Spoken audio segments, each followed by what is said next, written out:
Hello Commanders, Commander Plater here, and welcome to today's live stream. I hope everyone's doing really well today. You've had a good week, and of course it is lovely Friday. At least here in the UK it's reasonably warm and sunny, if a little bit overcast. Why wouldn't it be? It's weather, isn't it? But how's everyone doing? How are we all doing today? So in chat we've got Happy Shrapnel, Gypsy, David Chopple, Scorb, Haztech, Pro Rock, Quiz Engine, and Laura. How are you doing? How are you all doing? Oh, come on, and so forth as well. Hello, how are you? So today, during the stream, we are going to be doing a little bit of work for the Dark Wheel. They have successfully expanded and need some missions running in order to secure their future in their new system. And that's kind of what we're going to be working on a little bit today. And we will get in there and go for it, I guess. I think what we'll be doing. Also, quick little personal update for everyone. I had some really good news on Monday. I had my most recent scan results. For I think those that know, everyone that knows. Been having ongoing cancer treatment for the last 6 months or so. It's something reasonably new, but it has managed to keep everything stable for me, which is brilliant. So I'm having a bit of a week off my meds. I say a bit of a week off, an actual just a week off my meds. And oh my goodness, do I feel so much better. You can probably tell in the quality of my voice that hopefully I sound a little bit more human rather than all horrible and scratchy. So yeah, we had some good news. So we're all kind of going to be basically enjoying that. But I'm currently sat on my carrier waiting to jump. I don't think we've got too long to go. Oh, no, we've got 4 minutes and we're jumping into LFT 926, which might be totally the wrong place to jump to, but we'll go for it. But is this recommended by my doctor? What, having a break? Yes, it is fully endorsed. Very important. So it's kind of it's basically to give me a little bit of recovery time from the side effects of the meds, because they do affect my voice, my digestion, and make me really tired. So Kuro, no, I haven't, but I am going to go out for something to eat tomorrow. I'm actually going to be catching up with Commander Scorpius in person, which is quite nice, because that's something I'm allowed to do now, is see people, which is quite exciting.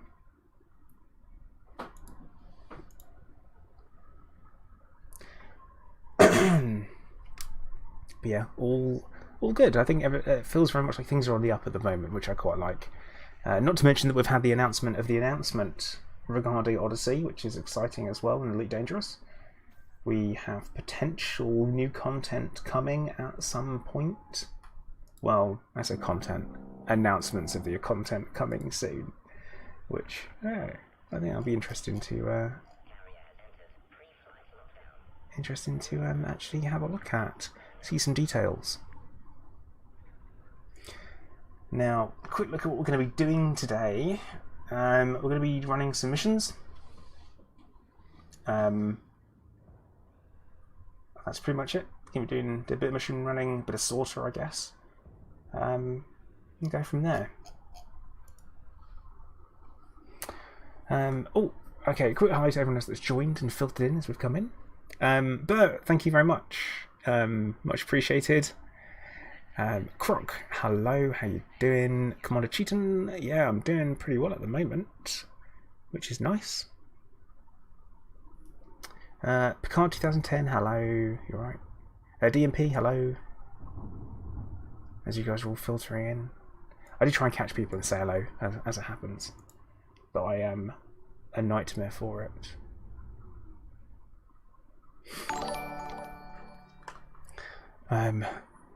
Also get the super exciting carrier jump event. One thing I am going to say is I'm really enjoying having my carrier for is the ability to be able to jump from place to place with large volumes of ships and not have to worry about transferring or making sure I'm transferring modules. It's a real convenience thing. I know it's not the cheapest way to take care of things, 5 billion plus the upkeep, but it's working out alright so far.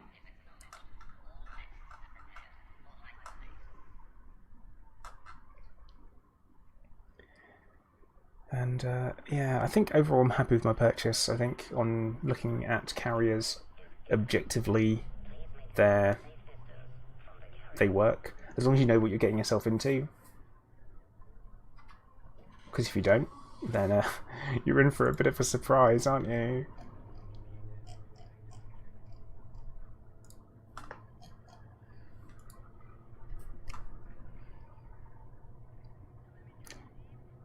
Just waiting to jump, you know, just waiting, casually waiting. So at some point it's going to come up, isn't it? We're going to talk about the patch this week that might have broken one or two things that people might enjoy doing. Just one or two things, nothing major. It's not like the big money maker in the game was broken by the patch in any way, shape or form. Was it? Was it? Excuse me. Sea Green, you're saying all the Dark Wheel stuff makes you want to head back to the bubble? Do it. MK, hey, how you doing? Picard, yeah, at least they can always stream. Oh, is that too soon? No, I mean, technical issues do happen. And sometimes they are beyond your control, so we can't be too mean. There was a while back where I had some firmware pushed down from my internet provider to the router, and it meant that only so much could be pushed through, so much data could be uploaded before it cut me off and cut my connection off. Isn't good. But that wasn't the only issue with the availability of tritium. Also, low temperature diamonds. People go into hotspots and they can't find any, which obviously is not intentional.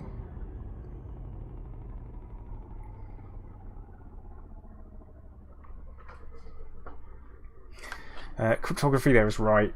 Also, hey, how you doing, cryptography? There are the key mission for the Dark Wheel is it's got some really big plans. For us to continue to expand it, especially moving towards Sol, it's going to be quite a difficult one. The bubble being very saturated with factions is going to be kind of one of the stand in the ways there, but there are diplomatic lines that are open. The idea being, hopefully, that people will allow us to just open, you know, just come on through and keep pushing and get in there. Now, thinking I don't know what ship to use for any of this. I think, well, I don't really know what missions are going to be available, but I am pretty picky, and I mainly just like doing combat missions, so I think we're just going to use the Corvette for this, to mix things up a bit. But like I said, we've got some missions to go off and do. And a quick look. Yeah, we're going to head over to the... I mean, it could be any Anwu system, or Anyanwu. We'll go off that one.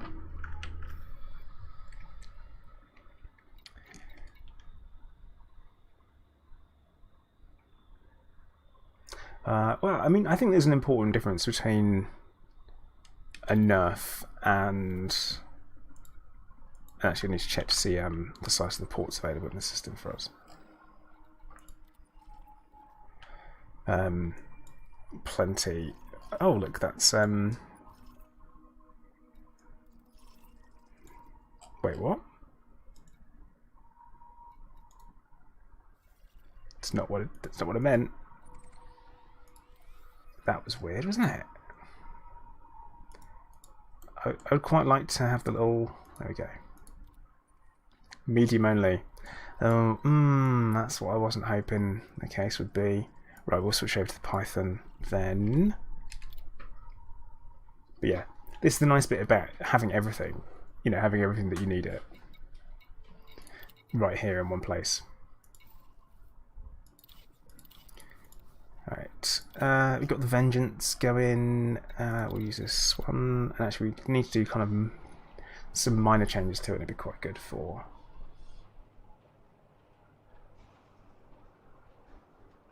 yep, Scrub, I have seen do a spot of outfitting. Because as things stand, this is built for subsurface mining, which isn't much good for us. So we want to store multiple, store all,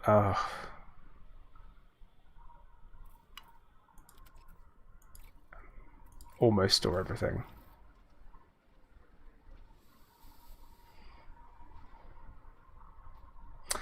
Orange Phoenix, honestly mate, I don't really mind. I'm not really doing that kind of chasing algorithms thing these days. I'm not so bothered by it. Right.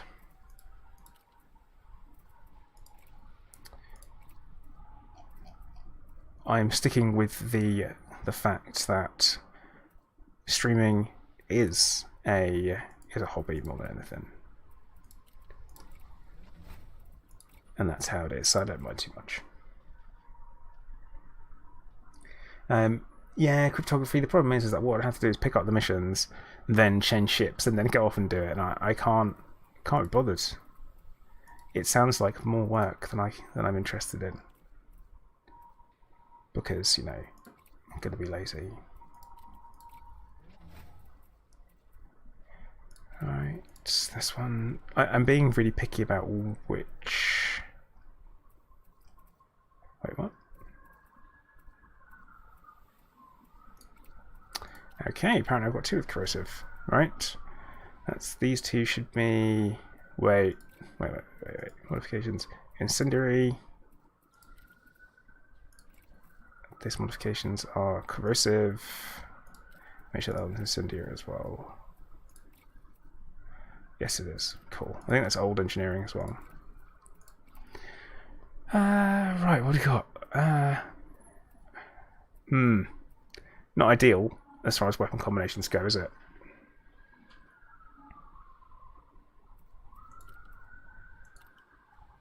Right, let's pull some weapons off something else. Because we've got a couple of mediums. I'd want some energy in there.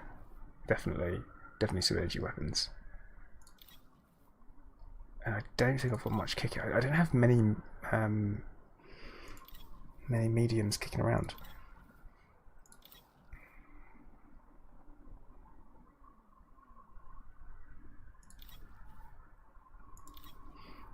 I'm a literal nightmare for that.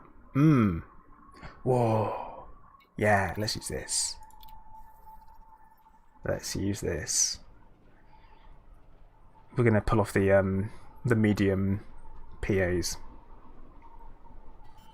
That's what we're gonna use.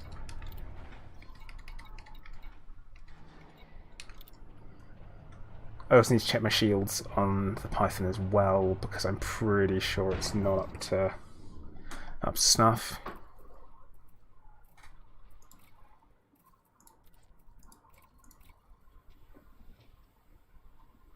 Yeah, I mean, I'm a big fan of the Python. I flew the Python a lot. I always talk about the Python pre-nerf, because for a while it was absolutely incredible. It was a beast of a ship. It was it handled like a small ship, it hit like a large ship, but it was a medium ship, you know, and it was absolutely exquisite. And then it got rebalanced, nerfed, to make it more of less of a monster. I think what we'll do is we're gonna just grab a couple of bits from here, I think. Yeah, so I've got super cap, and that will. I have too much stored stuff. I have far too many stored modules. Let's get rid of that because I don't need the rated ones. I think I'm going to get rid of my passenger modules as well, because to be honest, I don't really do passenger missions these days. Hey Crispy, how you doing, fella? Yeah, it's been a while. I did take a bit of a break because I wasn't feeling too well, so I kind of relaxed and concentrated on myself for a bit. But I'm feeling better, and I'm back.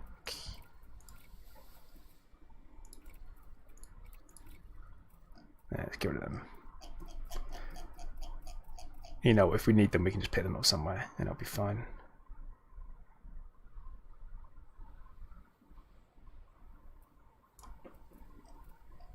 So make sure we've got no E-rated modules kicking around in amongst the mix. No, good. Good. Right.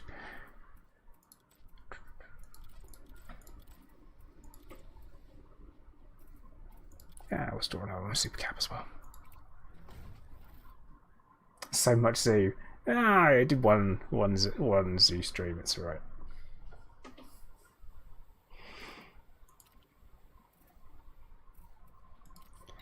Okay, with that, we should...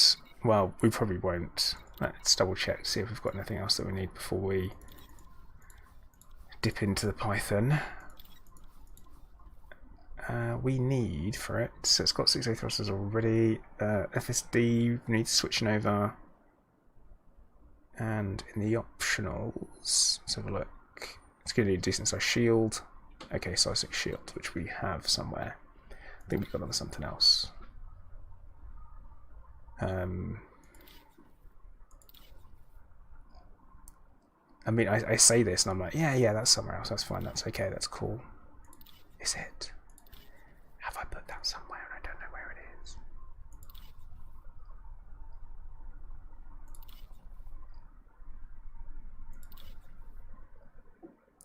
Oh well, we'll work it out. Critical feat, am I up for murder? I always do a bit of murder. Always fun.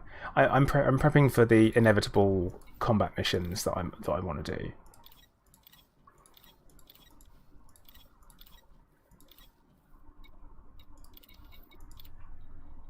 Because I look at the combat missions. And at the same time, I need to be prepared for anything, just in case. Because you never know. And I feel like if I don't outfit it properly, with everyone who's watching, I'm going to get stick for it, aren't I? So...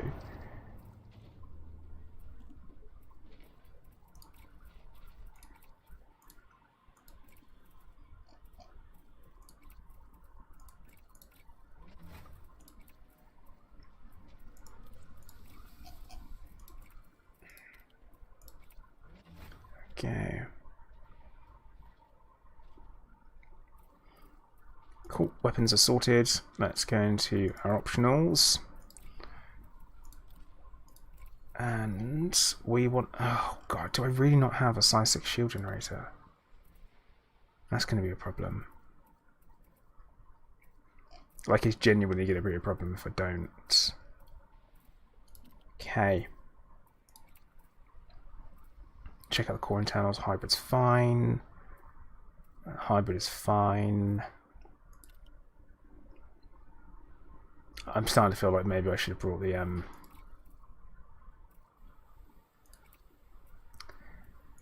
yeah, I am actually definitely starting to feel like maybe I should have used the Mamba instead. Modding Hodback prison colony over clean ships notoriety. Trying to avoid notoriety if I can. Oh, you mean actual murder? Moida. Store them.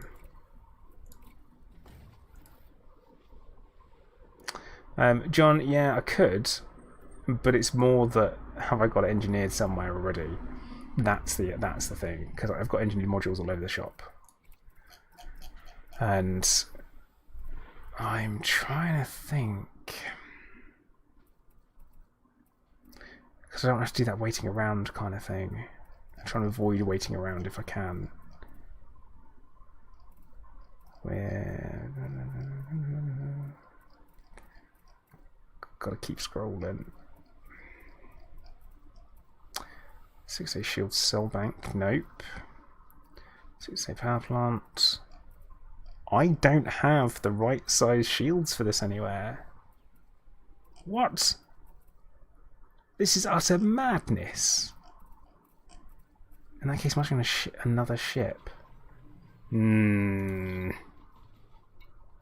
let's have a look. Why murder when you keep PP rocks? Well, it gets a bit boring. Rock not hit back. That's why.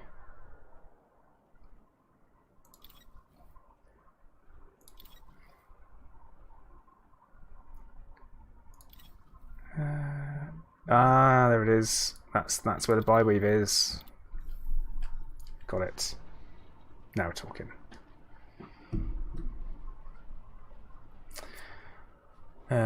Yeah, cryptography. I know. Oh, I know. I know indeed. We did an awful lot of murder originally, because when we went to have our faction put in, we actually went for V886 Centauri, and we cleared out Nunez Corp, a faction from there, and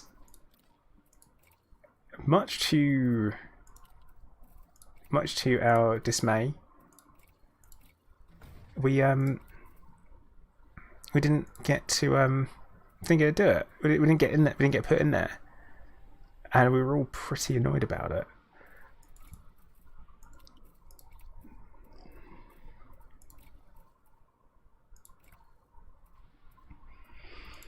Like, none of us were impressed by that happening. Oh, it's because I filled that again, haven't I?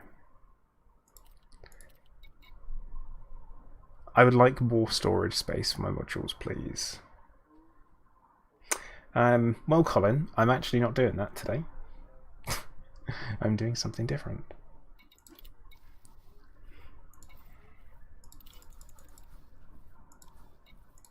We're working on the Dark Wheel.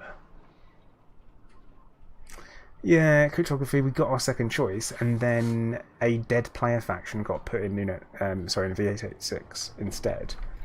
And it's like, what the... Oh, we did all that work to clear the space, then didn't even get our first choice, which, on the hindsight, looking at it, it did have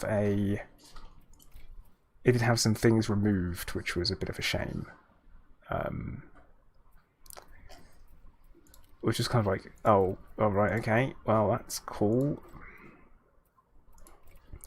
It was, they had the, whatchamacallit? Oh, it's not stored. Why isn't it stored? Oh, I'm maxed out on my stored modules. This drives me insane. Right, well, let's transfer some stuff to the ship.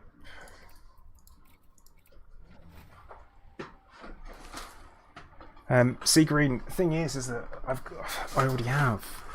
I really have done that already.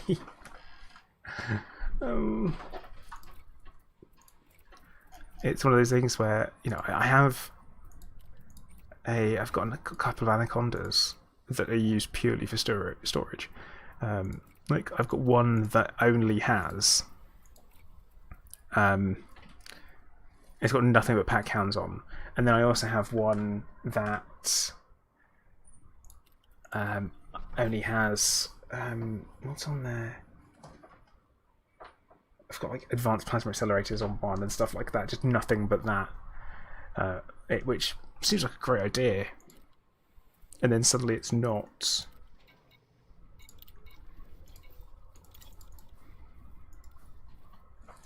But no, this is my own fault for deciding to do something last minute. Me thinking, oh yeah, this would be a great idea, and then let's see that. No, that makes it look like it is stored. Okay. Hey Nightbot, how you doing? Jambo Tech, yeah, I'm doing alright at the moment, mate. Doing alright.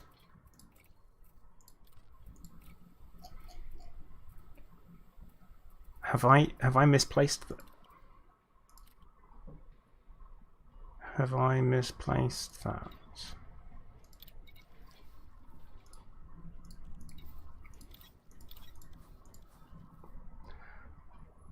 Alliance, yeah, it was the Crusade. It had it on it. It literally had it on it. Where's it gone?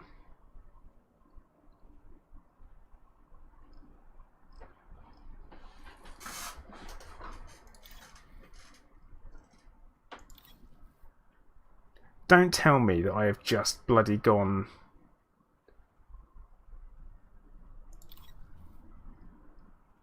There's no way I've just done that. No way.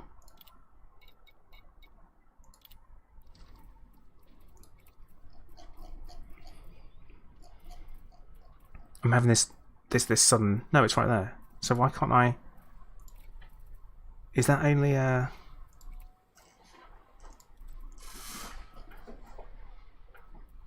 It's not there. Right? Hey Galaric, how we doing? I haven't sold it. It's in my stored modules. But it's not... I can't transfer it. Right. Stored modules. Okay.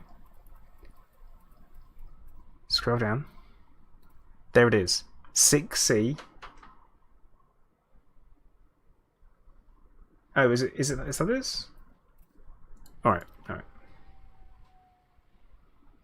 I've got a 3. Oh, you know what? You're right. You're right. You're 100% right. Perrock got it. Perrock spotted the problem.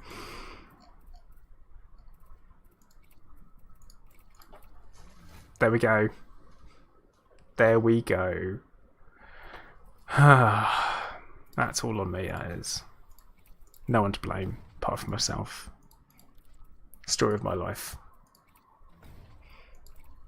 Going to keep a collector and bit controller on there. We're going to store that. And we will...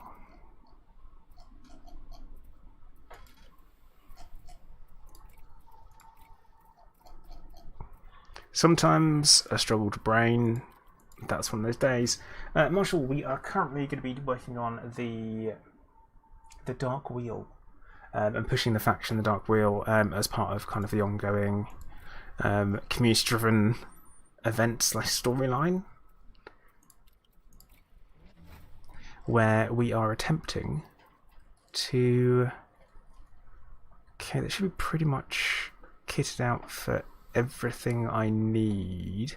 I don't really need the don't really need much else. I mean, I'll grab another cargo rack anyway. That'll do. That will do. Slapdash. It's not perfect, but it's going. But yeah, Marshall, we are working on the Dark Wheel, the current community-driven event, Turning the Wheel, and we'll give it a go.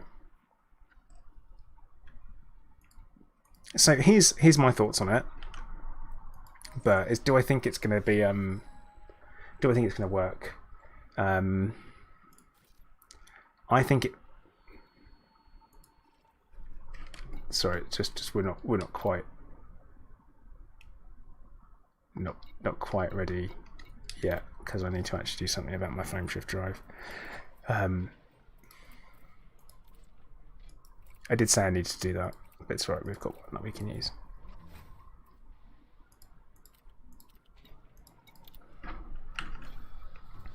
Okay. But yeah, I don't want to go and shoot Yamek, though, Chris. I just don't fancy it. God, David, if you could you imagine because of the way the shield multiplier works? It would be an absolute nightmare.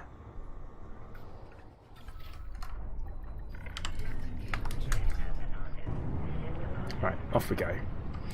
This is quite a dirty Python build. It's not perfect. It is by nowhere means brilliant in any way, shape, or form. I want to make that really clear. I'm not expecting anything too insane out of it, nor will I be picking up any like wing assassination missions or anything like that. Yeah, so do I think that doing the Dark Wheel stuff is going to matter? I think that anything that the community cares about enough matters to Frontier, and they will have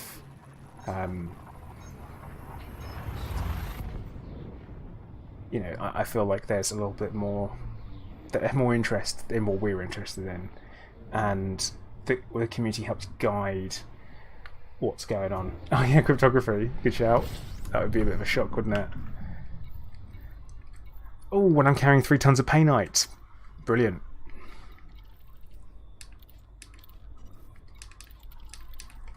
That would cause us a problem. It could cause us a problem if we're looking for any... Oh, look at this. Look at it. Oh.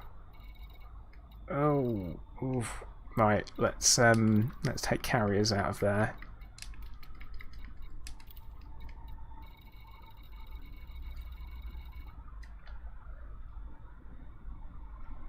Yeah, I think it'll be... We've got some potential for some content coming anyway because of it, and I think that's fine. And also, we'll give it a go and see what happens. Pro Rock. Seriously, I don't know, mate. I honestly don't know.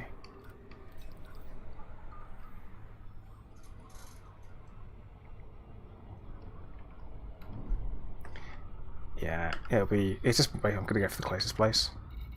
Because otherwise, what we've got... I mean, Bunsen base isn't that far. Either.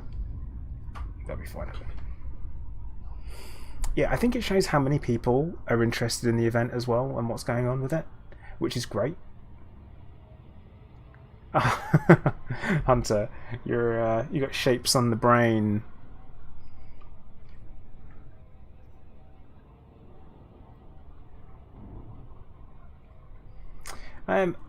And see, but right, here's the thing. That patch has absolutely nothing to do with what the community say, or what the community do, and all that kind of stuff. Like, I mean, nothing whatsoever. What it is that it's an unexpected outcome of a sum. It's as simple as that. It's the unexpected outcome, and Frontier can't test every scenario. That they literally can't, and then we start doing stuff, and then they're like, "Oh, that's gone wrong." They've always said that. They always said that it's unintentional. Oh, I really need to get rid of these 3 tons of painite. Oh, submitting. Okay, well, this will be interesting.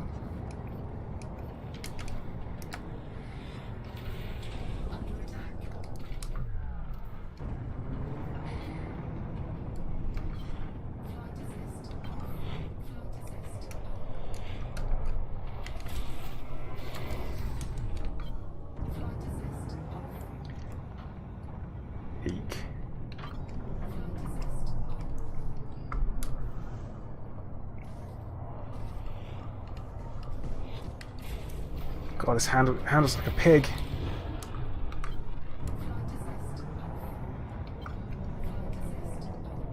Definitely should have brought the Mamba. Right, there we go. Definitely should have brought the Mamba. We've made mistakes.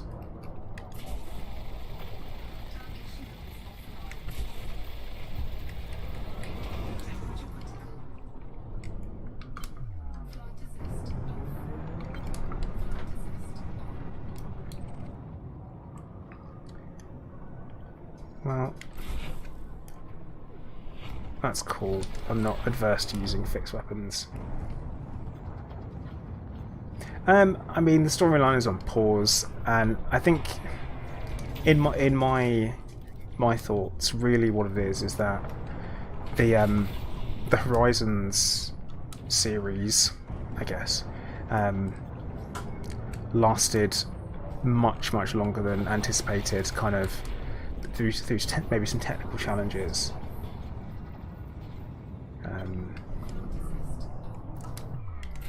And I think that's kind of where things have happened.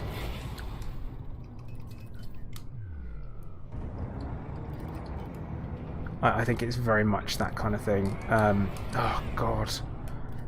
I really dislike large multi-cannons for many different reasons. One is their ridiculously slow spin-up time.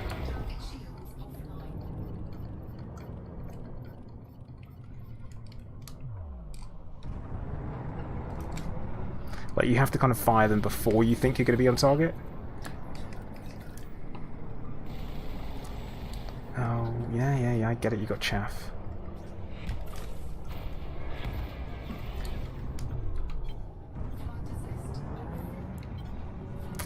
Yeah, I wasn't... I didn't really want to rack up any costs before...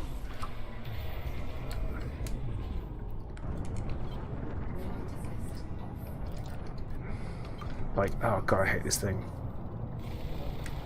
Ah!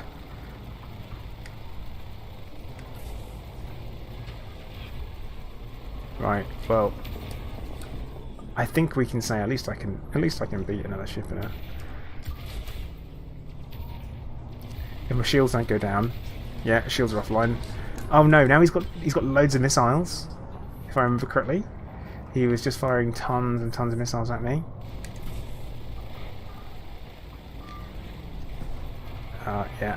Yeah. Oh, come on! Alright, Kuro, take care, buddy. Stay safe. Right, we got him. Okay. Of course, I'm not going to be able to hand these bombs in either. Oh, grab the compound shield thing. Okay, I'm not feeling this ship. Hey Seth, how you doing?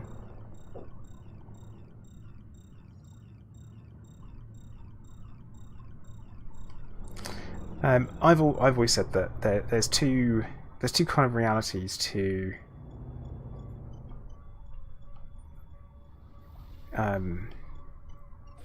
what's going on with the writing of down the articles and storylines, and kind of one of them is that it involves a hell of a lot of work to do, and we don't know and we don't understand how much work goes into it. Or number two, it actually isn't that much work, and there's so much work to be done on Odyssey that they've had to pull people off of it. Both of those two things are reasonably concerning, I guess. But then again, I could be completely wrong.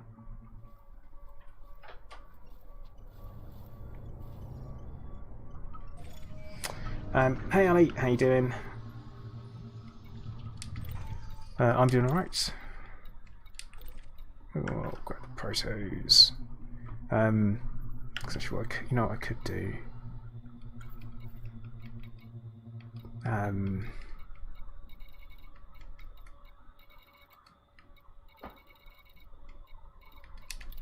Make this easier for me.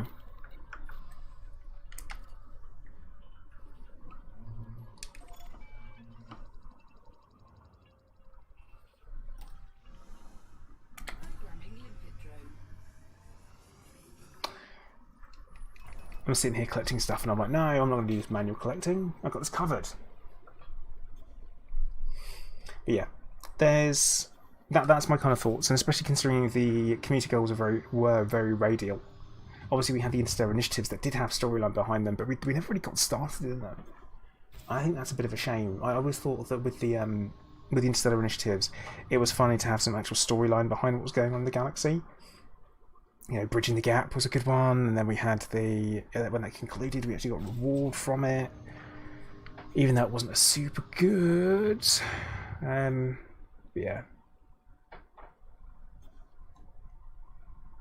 I think a lot of people can be, you know, everyone's entitled to their opinions about the game and the gameplay involved. I always think that it's important to be respectful when delivering an opinion. That's what I think on that one. But like, it's okay if your opinion's different from mine. You might know something different. I might know something different. But that's alright. Marshall, probably because they don't necessarily want to. I mean, that would take a lot of time for one person to sit there and read through stuff. It'll take a lot of man hours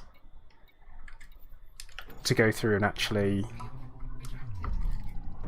decide what's good, what's not, what goes in, and then you get the community who gets offended by it, that the same people get picked, and you go on and on and on. Let's talk about, you know, that type of thing. But I flat out refuse to get really stressed out about a computer game or get annoyed. Yeah, I just flat out refuse, because if I enjoy playing it, that is all that matters. And the same way, for any of you as well. All that matters is whether or not you enjoy a game.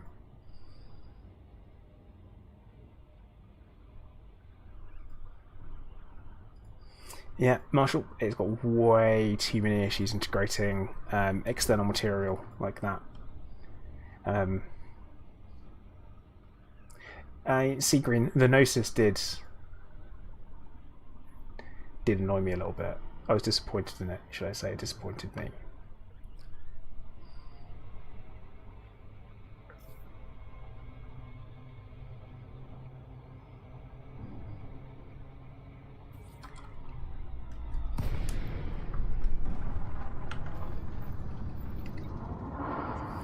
But that was a long time ago now, and from a content creator point of view, got plenty of good content out of it.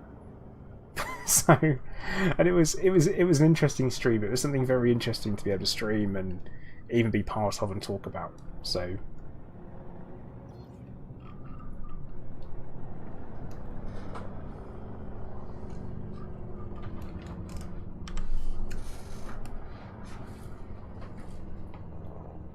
I always like interesting things, so...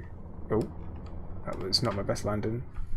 Yeah, see, I'm used to flying the Corvette a little bit too much, where I feel like, because you're further back on the cockpit, you forget that some ships have an arse, you know?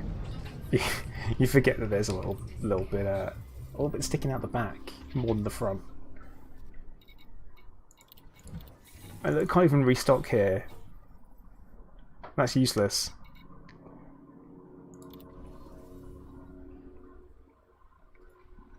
Well, the Dark Wheel better have some decent missions, I'll say that much. Expansion, data retrieval. Data currying. Let's see if we can get a little bit of a stack going on. Surface retrieval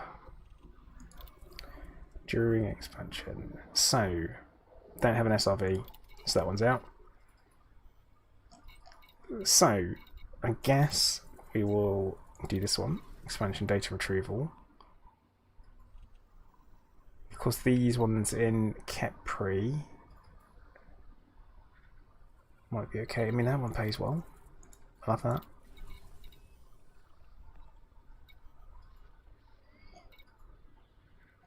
Yeah, that'll do. That's not bad paying missions there.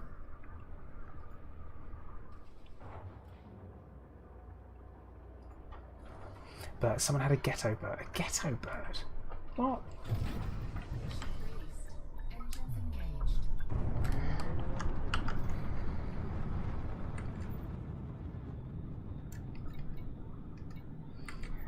Right. Where to first? Menket. Let's go to Menket. It pains me to do it, but I think for sake of ease, I'm just going to abandon. But yeah, I've never lived. I have flat out never lived in LA. I'll get rid of them. Let's ditch the Painite. Pains me to do it because it's 3 tons. But it's only going to get me in trouble.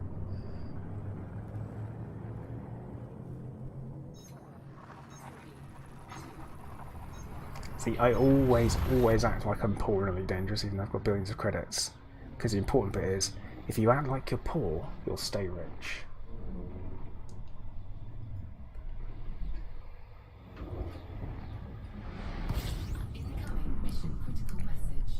Talking about pigeons. Pigeons? Bagel. Here's the thing, okay? So, the Alliance doesn't have any ranks, and having spoken to Zach Antonacci previously about like the chieftain when it was first released, and I was like, oh, this would be cool. You're going to be doing like rank locks for them and going forward. It's like, it doesn't fit with the law. There's no formal military ranks in the Alliance, so it wouldn't make any sense. And at that time, it was like, yeah, it doesn't. It's like, it wouldn't really be law friendly. It doesn't fit in with the law. It's like, good shout.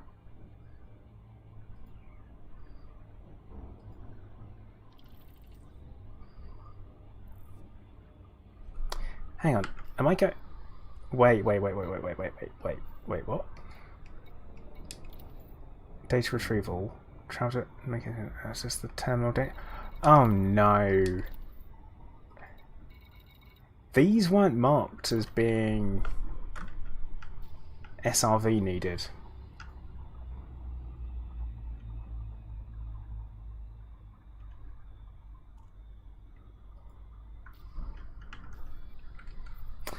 Yeah, the Panther Clippers would be Lacon if it was. But I think everyone needs to chill out on the Panther Clipper front. Big time. I don't think we can... you never use the SRV, you don't need it. Okay, that's fine. This is going to be the get the nose right up close and give it a scan, isn't it?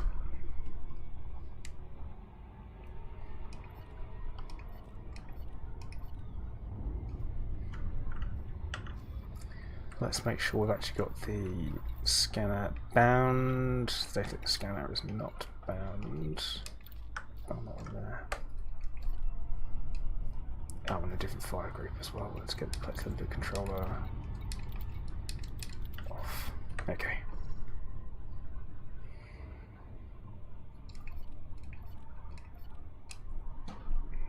Okay. It's fine. Missions. I mainly just blow stuff up.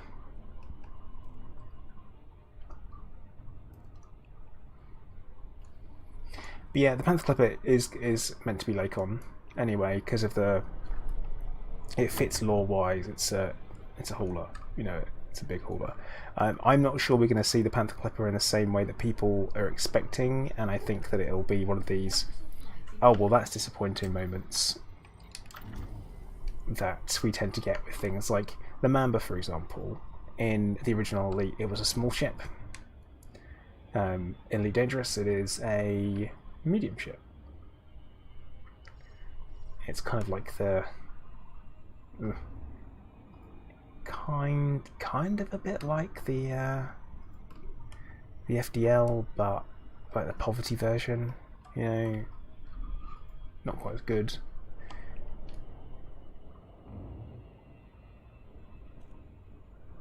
No, Chris, I definitely mean the Mamba. And I might mean the crate as well. Mamba? No, the Mamba's not a new ship. Is it?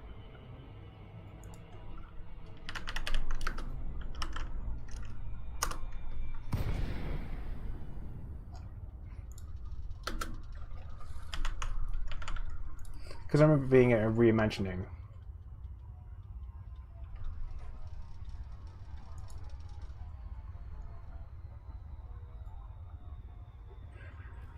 Did they say it was a reimagining of a classic?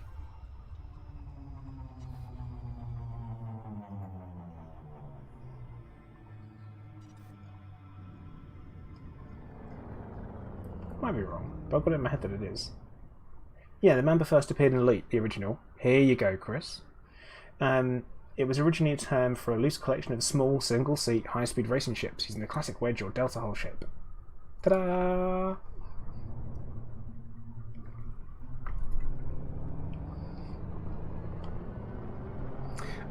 Marshall, you think as you say, is the Mamba even needed? Is the crate needed? You get to this point where you go like, is any of it needed? Is a Sidewinder needed? No. But yeah. So the Mamba is...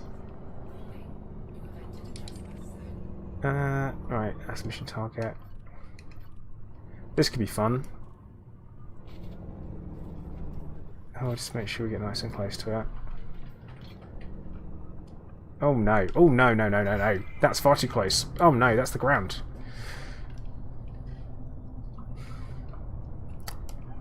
It's kind of... Wait. Oh, wait. Oh, it's behind me.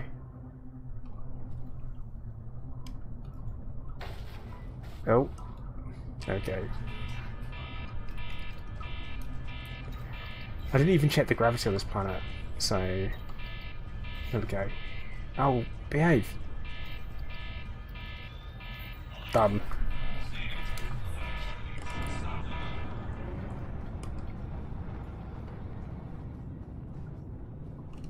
Yeah, but Marshall, what makes the Sidewinder outstanding apart from it's your opening ship? What makes the hauler? You know, you can't... I always think that saying the, oh, is this needed? I mean, there's little ships. The Diamondback Scout. Junk. Oh,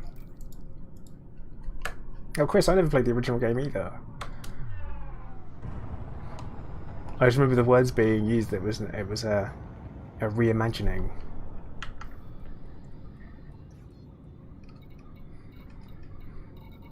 Well, I've never done one of them before, so that's interesting.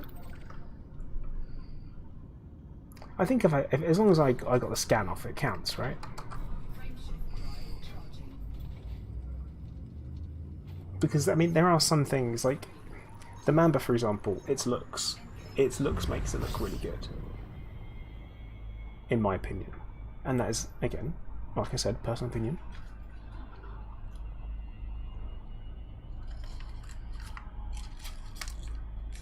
So yeah, stuff like that. I think a lot of it comes down to personal preference, what you like to look at, what you don't like to look at, all that stuff. Oh, excuse me, yawning.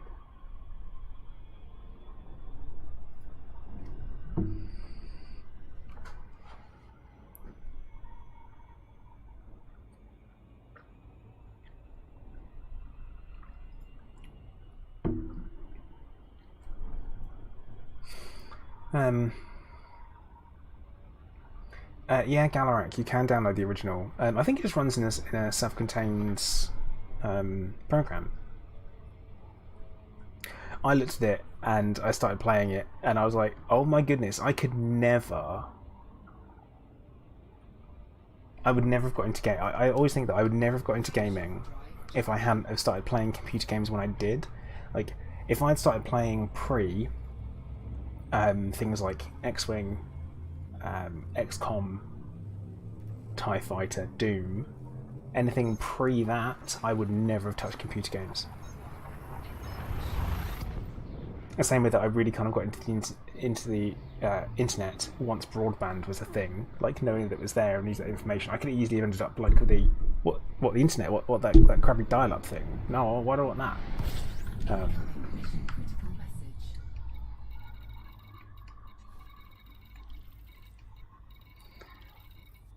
It's one of those, so I'm like, oh yeah, maybe, you know, I think I came into gaming and computers and the internet at just the right time.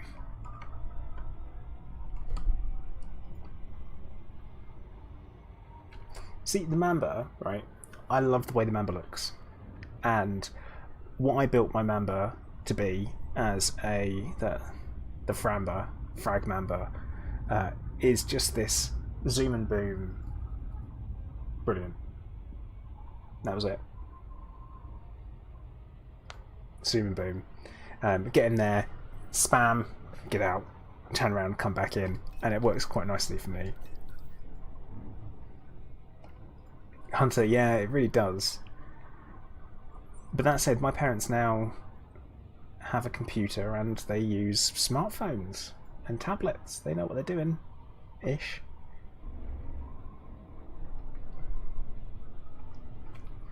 It was the way you'd get sent CDs so you could use the internet for free. Like, what? Like, yeah, install this and then plug this into your phone line, and everyone had like a wire running around their house. Back when the internet was only in wires and wasn't just in the air.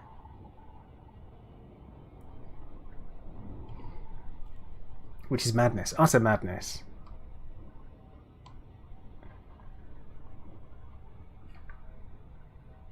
You know, there are some games that I do go back and try and play, like the X-Wing series, as I mentioned. I've gone back and I've tried to give that a go and give it a play, and the lack of roll, on its own is really kind of jarring. But then when you do yaw, you've got a slight roll to it anyway. Alright, Galaric, take care, bud.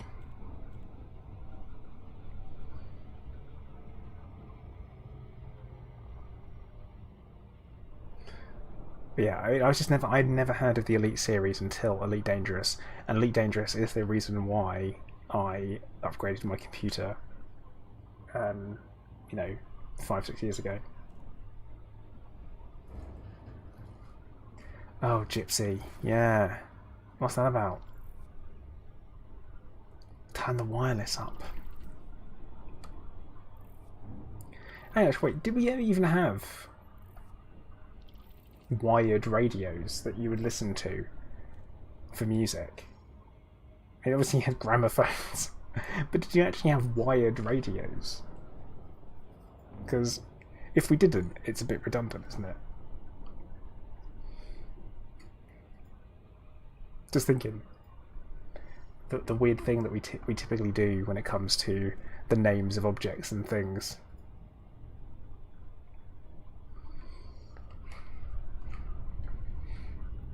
Oh well. We'll get ourselves into Grunsfeld Vision and have a bit of a poke around.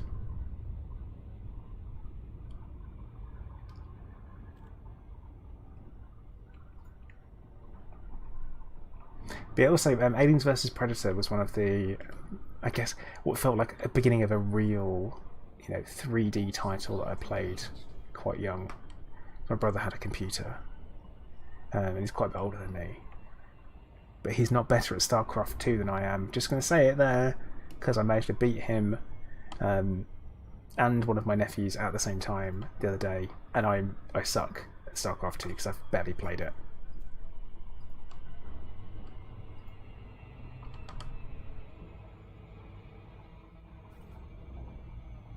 But yeah, like your real-time strategy games and stuff like that, super into them. At the moment, they're I'm enjoying them a lot.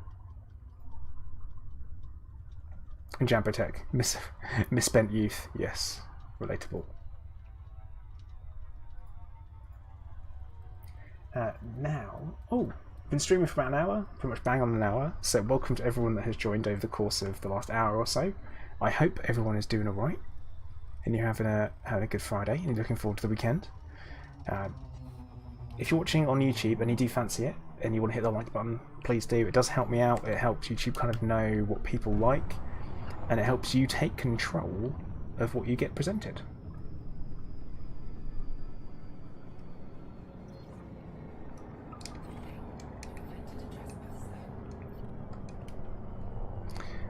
And also, if you want to follow me on Twitch as well, you can follow me on Twitch and follow me on, or subscribe on the YouTubes. You're more than welcome to.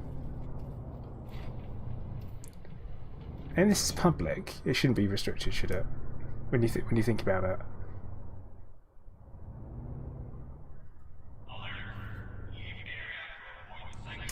Red Alert, yeah, is a masterpiece, and I'm really happy with the remaster as well. Okay, off we go. Got a bounty. Bleeding bounty. Alright, we'll go get these handed in, shall we? Don't forget, guys, we also have a Discord as well, which people are more than welcome to come and join if you do like talking about games. We've got people there that like to talk about games. We talk about games. It's a good spot to hang out if you want. Red Alert 2, that's one of my absolute favourites, and Yuri's Revenge. Like, I absolutely loved it because it got a bit weird. It started to get weird. Obviously, it got really, really weird with Red Alert 3, especially something you had Mecha come into it, which is like, oh no, that is pretty cool. I also had like the Empire of the Sun, is that what they're called? Classic bit of George Takei, brilliant. Very, very strange, I would say overall, but yeah. Oh, 303 dB. So, Is that where it comes from? Because I thought they were connected because they plug them in to the mains. See, now, I also really enjoyed... Seth, thank you very much, mate. Much appreciated. If it's your first time watching, that's a GIF. Enjoy that one. It's a gift. I actually really liked Tiberian Wars Command & Conquer 3. I particularly enjoyed playing as the Skrin.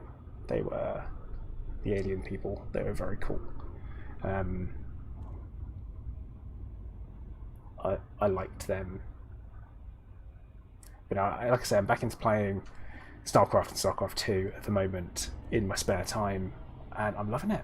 I really, really enjoyed it. The fact you actually feel like you're improving, you can feel your improvement happening as it does. It's I'm a fan. Plus, you can see it in your score that you get from it, and it's not as simple as just build everything. Just build absolutely tons of everything and go for it.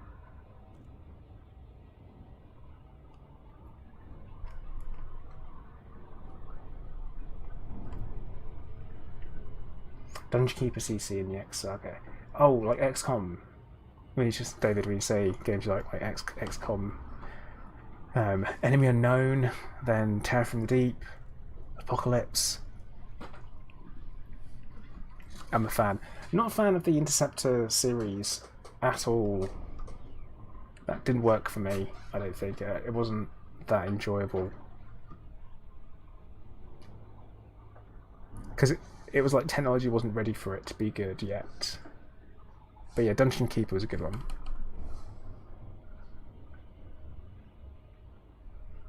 But I didn't have a computer back then.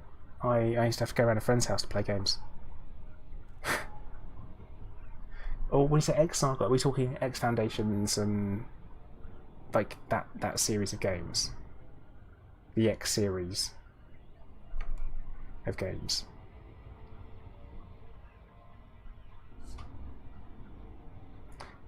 So Chris was saying Phoenix Point is super let down. I have not even looked at it. I'm not enjoying the new XCOM series particularly, and one of the reasons why I didn't like it is because it just wasn't that whole limited to 2 moves and not having action points and not having your actual time units for you to deal with. I felt that was pretty disappointing. I felt it was too constricted.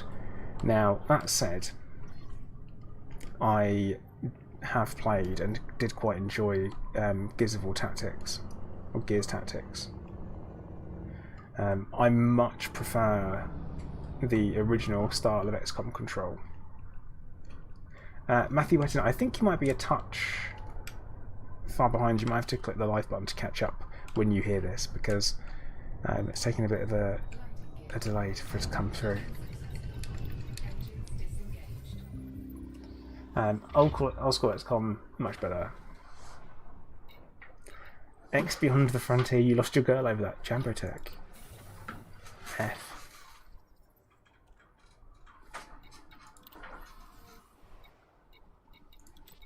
Okay, let's select ourselves. Modified a bit of firmware though. I think I'll have some of that, since we don't have an influence option. Yeah, old school XCOM. I love it. I think it's great. Right, influence. That's what I want. Decent pay. So Chimera Squad's good. I don't like how limited it is, if you know what I mean. It does feel quite limited.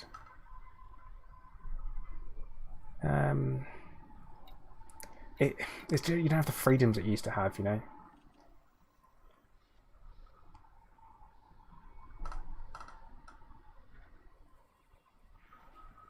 See, X3 Rebirth, I never really... I tried to get into it, like I wanted to, and then I couldn't. Like, I tried. I honestly tried. I kept going back into it a couple of times. Oh. How many? 72. Yeah, I'm not doing that. I'm just... I'm not doing that mission. Right, are these both going to the same place? Banks Port? No, no, it's not. Oh, well, we'll do this. These salvage ones. Cool.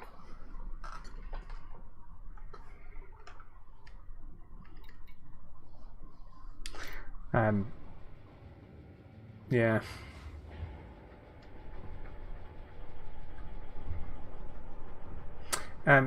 Yeah, cryptography. The thing is, I mean, I'm not got any engineering projects on the go, so I'm just kind of like collecting lots of stuff.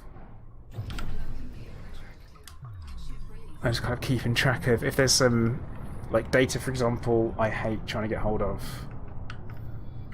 It's a pain in the backside. I don't like.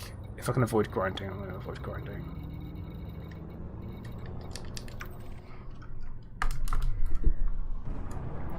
But also, I typically go for the if the influence one does come up and I'm doing BGS work, then I'll definitely pick that.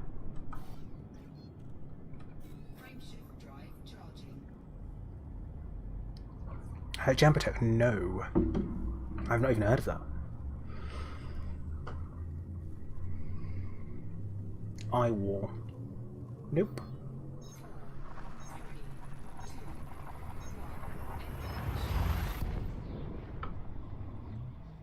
I do remember a game that I played called Future Cop LAPD, which was quite a novel idea as far as two-player games go, because you shared a health bar. I thought that was quite an interesting type of game. How can it say mission objective detected, but then not show me where it is? Independence War, yeah, definitely not heard of that.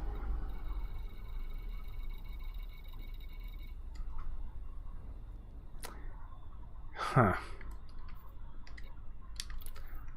Alright.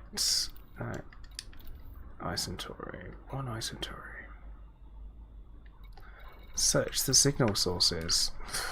Do I have to... Oh, I've used this. Why are you giving me the tutorial? I know how to use this. Thank you.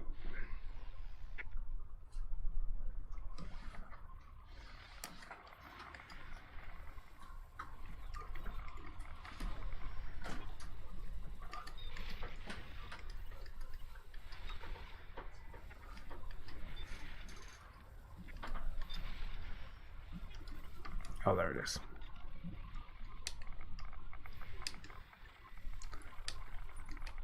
Now, I did select a button. There we go. Right, I know I selected a button that selects it. Okay, okay.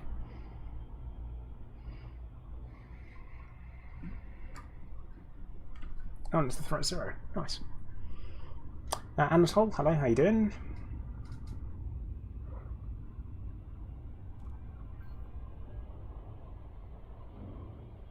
Zia, don't worry, not my first radio. But it's the, don't tell me that it's detected when I have to go and do it myself. It's that, where the ship's computer lies to you. That's what that is. How dare you?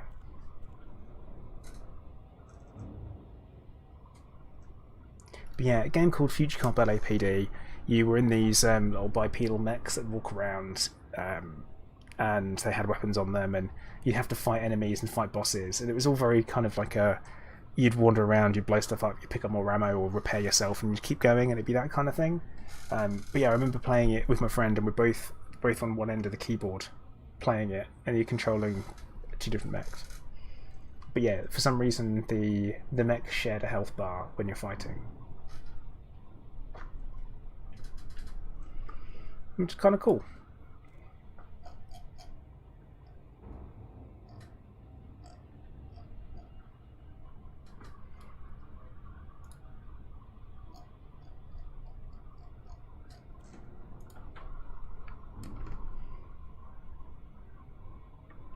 Yeah, lots and lots of games played.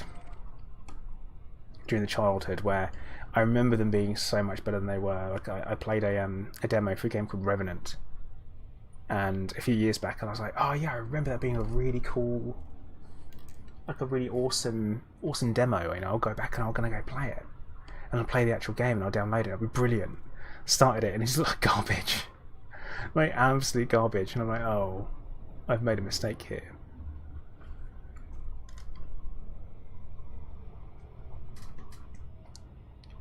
We live and we learn.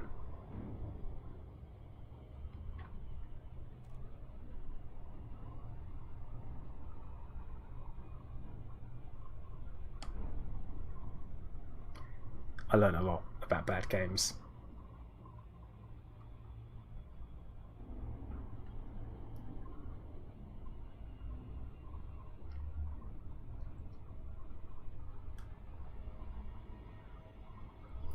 I'm thinking that when we drop into this, it should just be nothing in there. It should be a quick snatch and grab at threat 0.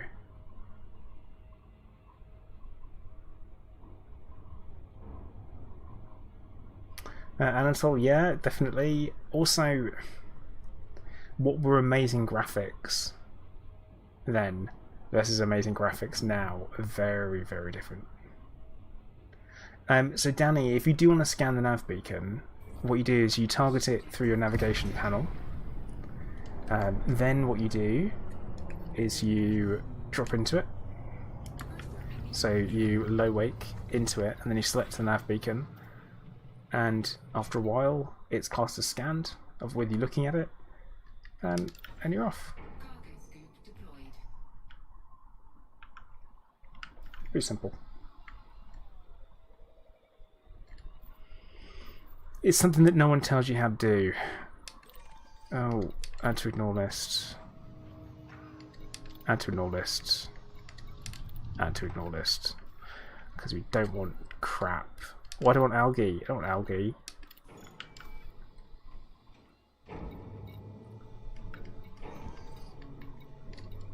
Add to ignore list. There we go.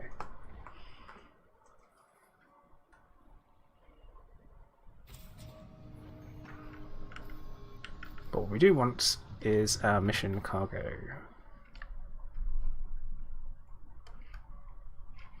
Yeah, that's the good news, Danny, is that it's one of those things that is very simple to do.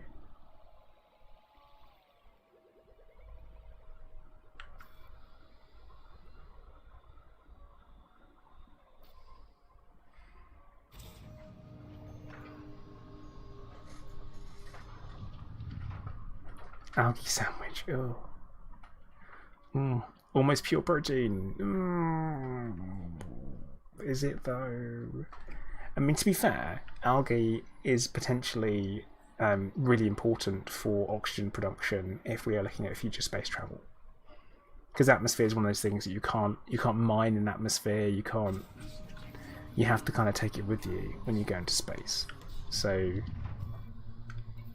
that's something to be thought about.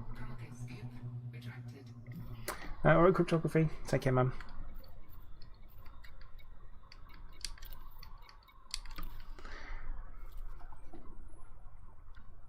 Oh, Adam, you talking about fighting Xenos? Yeah, I have not fought a Thargoid for quite a while. I was thinking about that as well. Trying to have that done fairly soon. Because I do like me.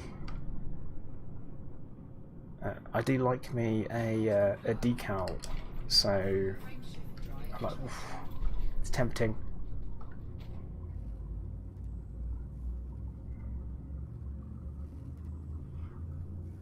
So Danny, when you scan a nav beacon, so you drop into it, you select it, you look at it, you have to be close enough as well. You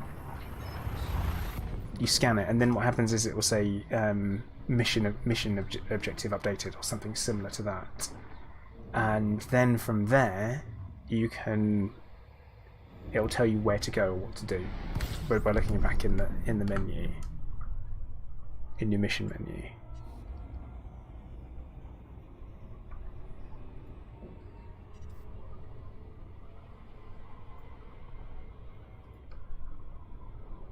I mean, Anatole, I used to play Dungeon Quest on the SNES and it was awful.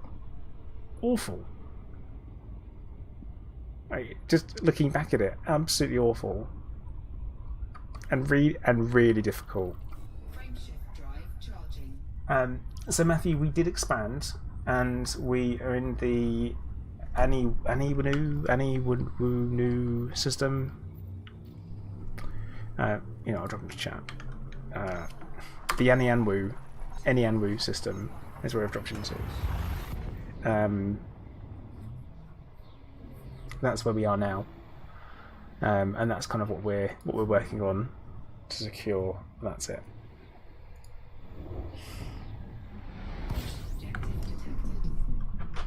Okay, so it said mission objective detected. I heard it. It's not there, so I'll do the discovery scanner. Also, Danny, you don't always need to scan the nav beacon. What you can do is do what I'm doing. So you do discovery scanner, essentially just in the system. Then you go to your full spectrum scanner, and what you're looking for is you're looking for your signal sources, which are down at the bottom end. And then what you do is you go and you just have a little look at each one, go to it, you zoom in, come out. The mission objective ones shows orange in the full spectrum scanner. And a lot of the time they're typically over the on the orbital plane. But yeah, so actually we can saw a bit of orange there. What's going on here then? That's weird, isn't it?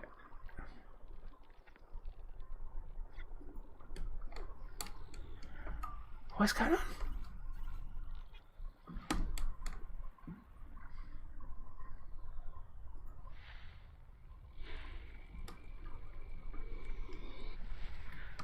That is super weird that it's doing that.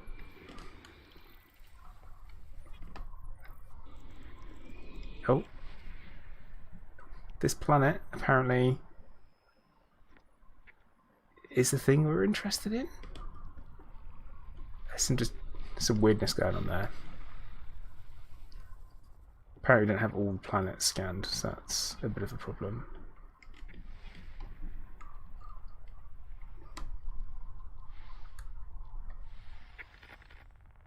Yeah.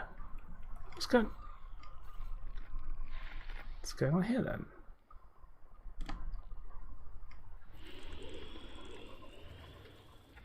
No, there shouldn't be a range limit.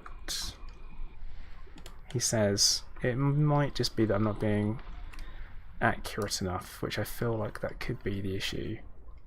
Oh, that could be behind something, you know? Could be that. Oh, right, there are tons of signal sources. Incoming mission critical message. Oh, and actually it's around that planet.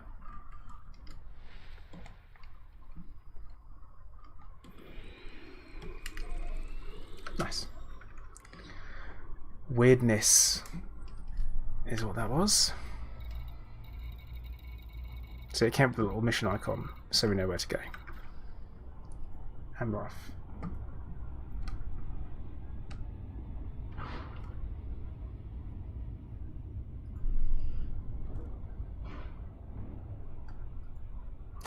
Gannett, did you miss anything? Not hugely. We've been talking about old computer games that we are a fan of and we've enjoyed.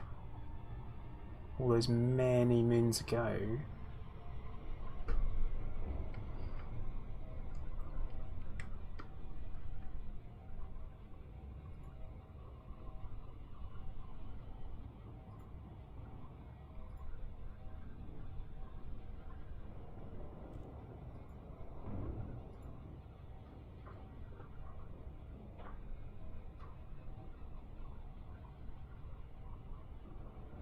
But yeah, that's mainly it.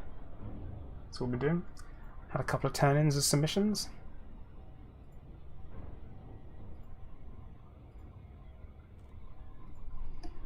Got to keep it going.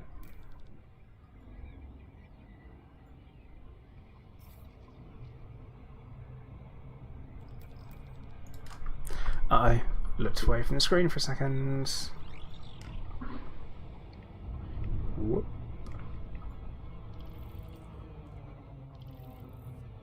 Indiana Jones Temple of Atlantis for the win. Ah, James. In that case, you're obviously a fan of Monkey Island as well, then.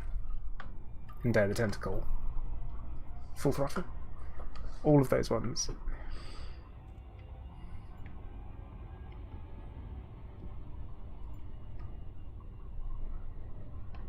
The old LucasArts kind of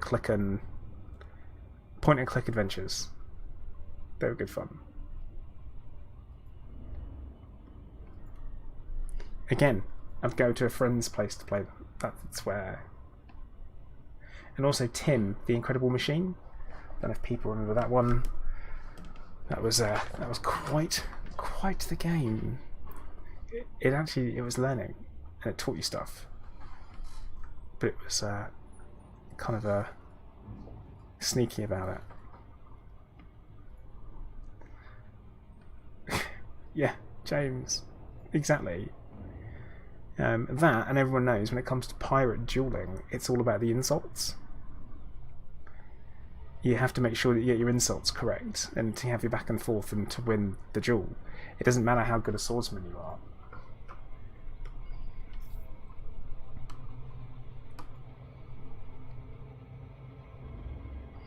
Yeah, I think we're gonna zip straight past this. Yeah.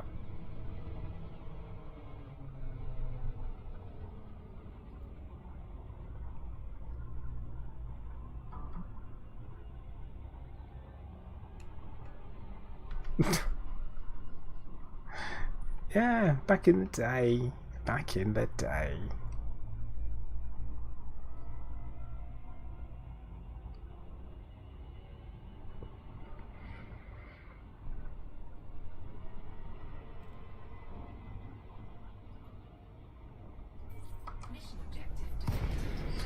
Right, let's see what we got in here with regards to junk that we don't want. Grain, add to the ignore list.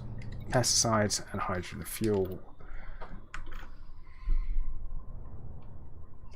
Over Jeff, dude, thank you very much for the raid.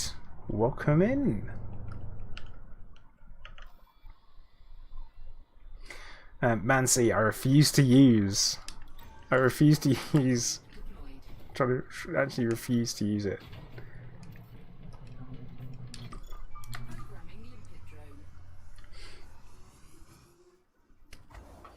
But yeah, welcome to everyone raiding. How you doing? What have you been up to, Over Jeff? Hello there. What have you been up to this afternoon?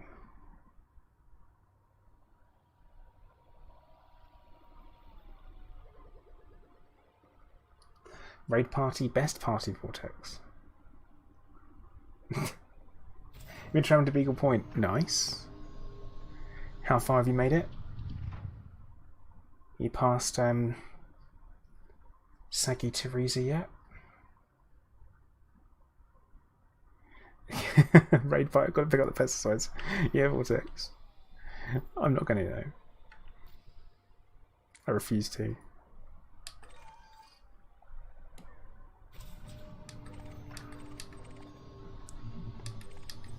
Whilst I think at low level it's a great time to pick up some stuff.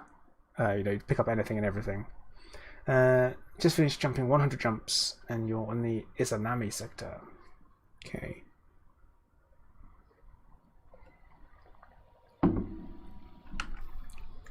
Right, let's have a look at the old galaxy map to find out where ABGF is up to.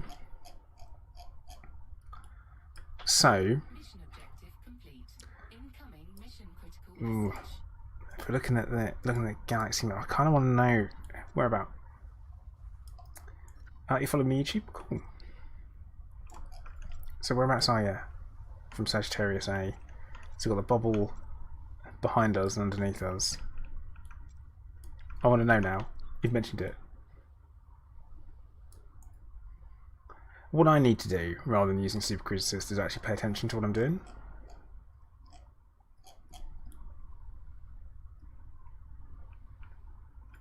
Actually, why do I have something over here?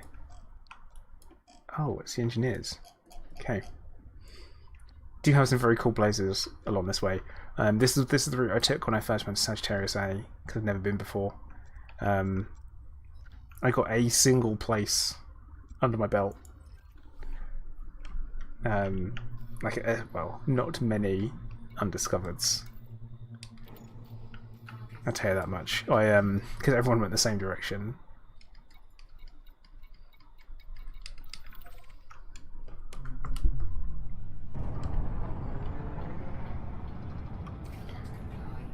Every time.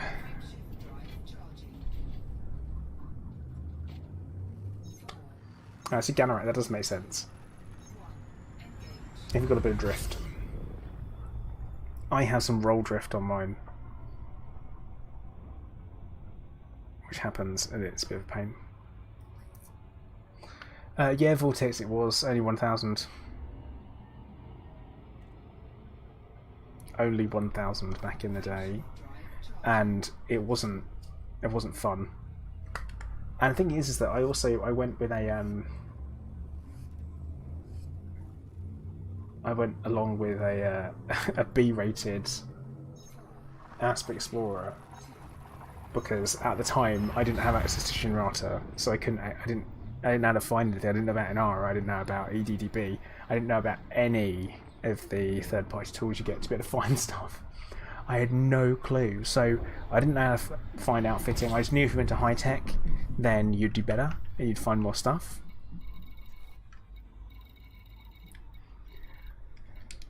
Oh. So you're currently in Sploha NNK D8989. Yeah, Mancy, you know what? That to me that doesn't sound like a that doesn't sound like an exploit. That sounds like a gift. Or just won't call it an exploit and just say that's how it works, and that way it will never be taken away. It's okay. I think it's more of a I always think things that are convenient are good. I won't complain about them. Game breaking bad, convenient good. Yeah, I think when it comes to exploring, a lot of people exploring is traveling to a place and then coming back. That's not exploring. That's kind of jumping from one place to another. Is its own thing really, versus you kind of going off and just going. I always think about that. It's a weird one because I've never really been just exploring. I've done a little bit of a loop around nearby nebulas. Did a series of live streams for that when I was going through chemotherapy, and it was just quite a nice thing to be able to go around and do. And there's some interesting sites. Oh, this is a leap of shame. I'm having that one. Jeff, so you're now on PC with a new commander. You came over to PC from Xbox, but didn't transfer your account to start a new commander. Cool. It's always a shame to undo your progress, and especially considering you only take credits over, and credits are so easy to get.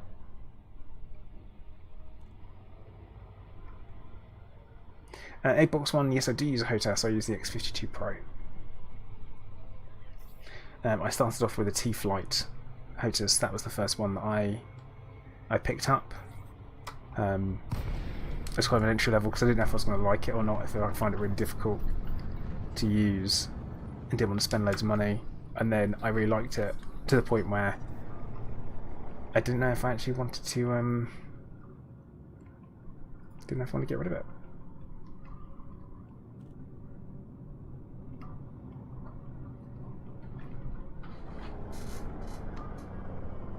Yeah, Garrick, you are right. Yeah, Vortex, that's true.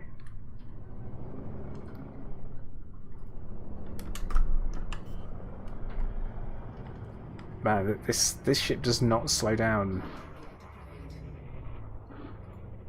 very well. Do a spot reverse parking. Maybe not.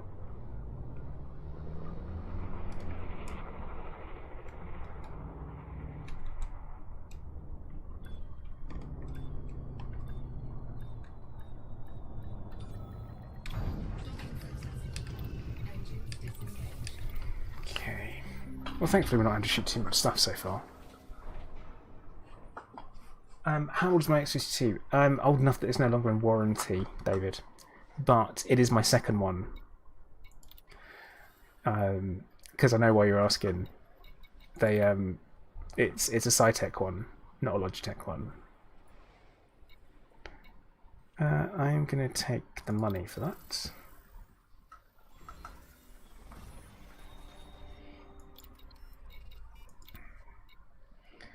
I'm going to take the data. Look at that. Allied with the Dark Wheel. Hooray! And let's give him, just give him a mill. Because we're there. Like, here you go, guys. Be friends. Assassinate Pirate Lord. Milo Huckleberry Blake Stevens. Okay.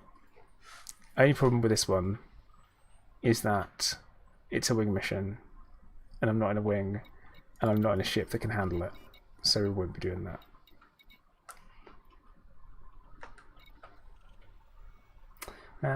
IBJF, enjoy your nap, mate.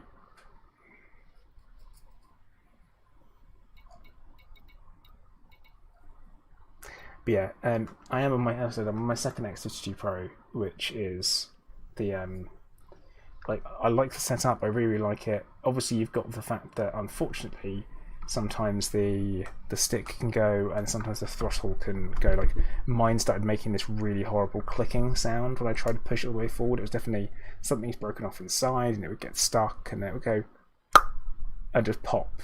Sometimes it's like, okay, a bit terrifying, and it would grind and stuff. It's not super.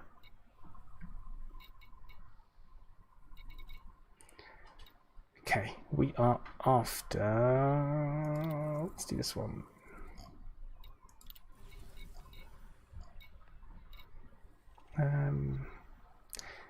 Yeah, alright. Let's pick up all of these well-paying expansion data retrieval ones. And give them a go. Anatole, yeah, I do. So I've got 6.8 billion in my pocket, and on my carrier, we've got 2 billion in there as well. So yeah, I do all right.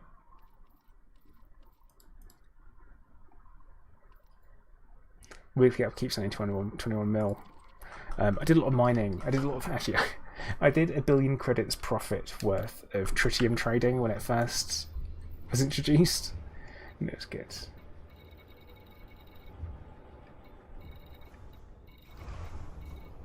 Yeah, Galaric, yeah.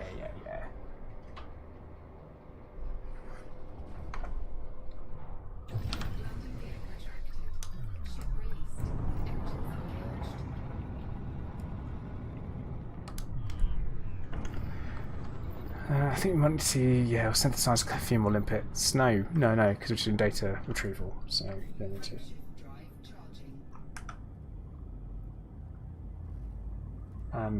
Yeah, honestly, Jumper going from the X52 to the Pro, it's not worth getting a whole new HOTAS.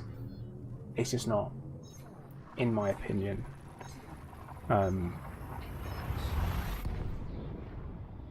I don't think they're that different, although they're different enough.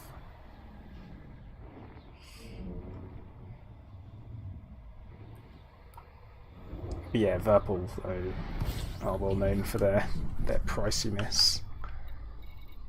Oh no, it's 20,000 light seconds away. No.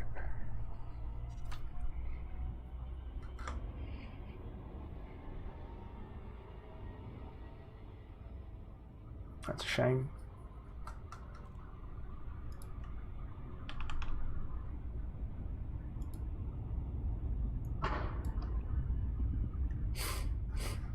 Oh, you don't have the throttle. Just need the throttle. Oh, so you just need the throttle. Yeah, the throttle does have some extra stuff on it, which is nice.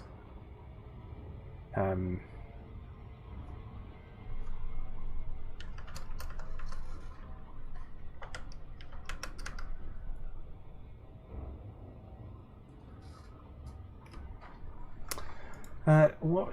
Okay, so Rathne, you're saying what's an effective way to a faction to push towards retreat state? You can run missions for everyone else. So as you run missions for other factions, it will draw influence away from them. Kind of have to do a bit of a balance between everyone that you're working for. The other option is that if it's like a system that you're not already in, you can just full on murder hobo. Not as effective as it used to be, and it can have a major effect on the major faction as well. But yeah, typically what you have to do is you have to keep pushing the other factions up. And then a mixture of actions is typically good. So mission running for those factions, bounty hunting for the other factions, and then you can do a bit of murder hoboing. It's not as effective as it used to be because it can have a negative effect on the faction runner.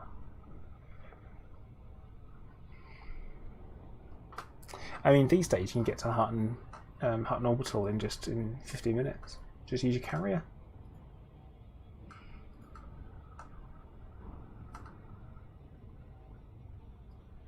Which does make me think, actually, whilst we're spending all this time.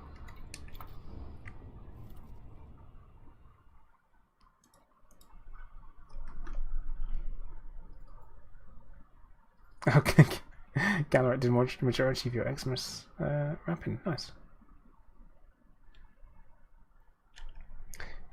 Let's say Hutton Orbital, right? We'll have a little look. I imagine that there's going to be at least one carrier there. Yeah, loads. The deep carb dad, aluminium mallard. Okay, Independence, Your Mother, classic. The Odin, Abiona, Luna's Embrace, Jenny's End, Hermes, Lila. Repairs and restocks. I'm surprised there's no one there selling anacondas.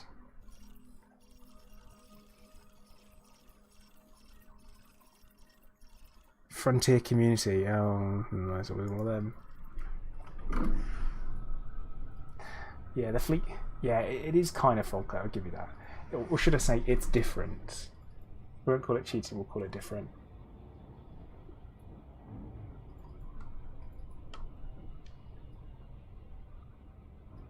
But yeah, Vortex kind of adding in some extra there on the BGS, as in, like, depends on what they own. So it means that you can use trading to work against factions as well. I mean, a lot of player factions will take control of every asset in the system to ensure that they are not left open to any risk or any threats. For example, doing exploration dumps for rival factions can have quite an effect, as can trade profit.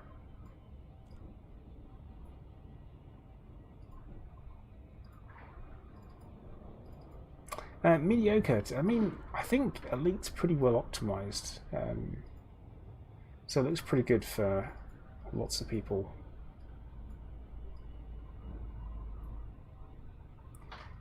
It's one of those things where it kind of Elite is a well optimized game, and I'm hoping it continues to be so when Odyssey comes out. I know they're going to be putting some new tech in the back end, and I'm hoping it doesn't hit people's performances too much. So Mancy, leave shame. Reading chat, I'm gonna chat with people. Classic. Maybe you know what? Maybe I should really do Super Cruise Assist at this point. No, the spec on my PC, I've got a 2080 Super, a 3900X, and 32 gigs of RAM. At 3200 speed. So overkill for Elite, but really good for video editing, encoding whilst I'm playing games and stuff like that. So plus it means that any newer VR titles as well don't have huge performance hits. I upgraded in November. That's when I upgraded. 8box, yeah, I am going to. I'm looking forward to that in VR. The fact that it's got VR and how to support is like, oof, nice.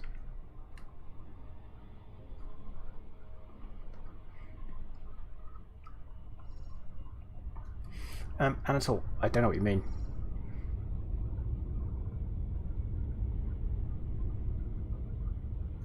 Anatole, you can pick any system body, anybody in the system to jump.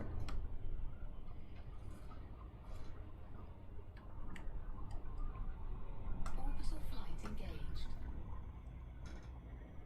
Yeah, Galharic, loop of confusion of pirates. That's how we roll.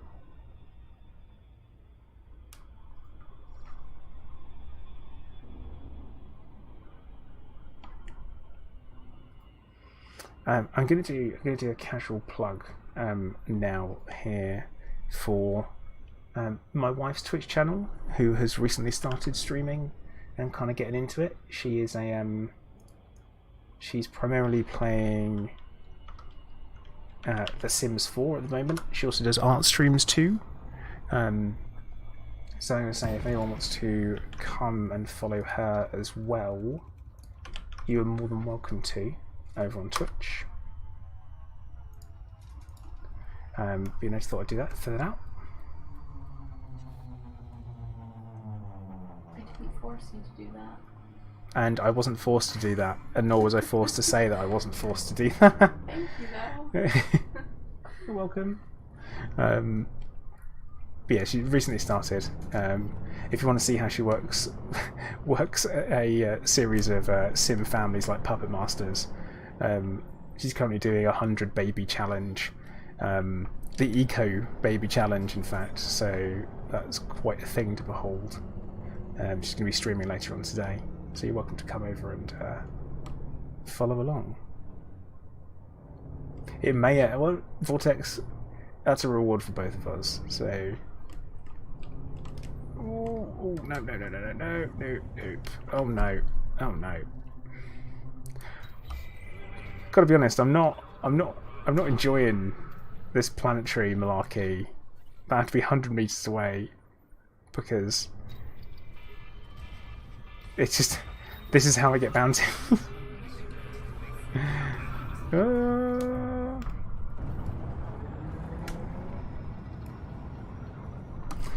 Mancy, I'll put it on, but I've got it locked on V.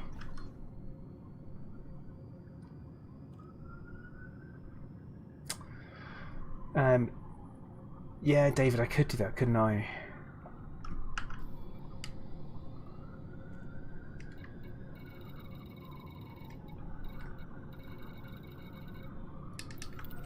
I was like, yeah, I could.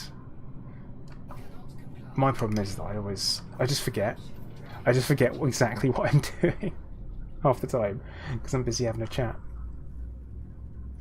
But yeah, Mancy, it's I've got VSync on, so yeah, I do only have two 1080 panels, which are both at 60 Hz. Because for me, the screen real estate is more important, and to be honest, I would love to have two 4K monitors and play games in 4K, but I just don't think that I would appreciate it enough for it to be worth it. I don't think I would. I still think I would. But this is a lovely white dwarf, isn't it?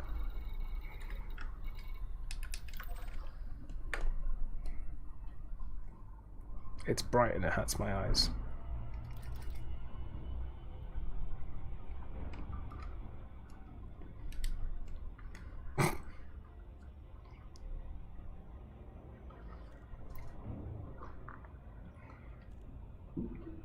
Yeah, that's the thing. I mean, I would in the future love to upgrade because I've still got a Vive. I'd love to go for something a little bit more beefy and modern, but I'm waiting for the next jump. That kind of, I don't think I want the thing that's next. You know, we've got the index and you've got the reverb, and I kind of want the thing after that before I upgrade. That would be good. That's kind of what I'm waiting for. I don't like the incremental creep in performance. I typically wait for generational jumps. So before I had the stuff that I've got now, I had a 1080, not a TI, just a 1080, GTX 1080 and a C700K, and I kept hold of them for for years. I try and avoid incremental creep because I'm the kind of guy that does want the best that he can get at the time, and I'm also tight. So we've got to do what we've got to do.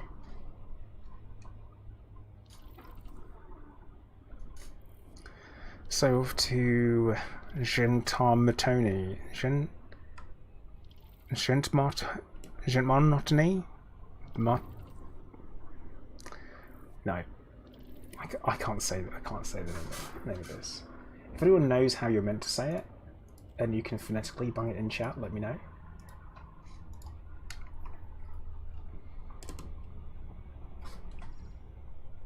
But it's not looking good for me.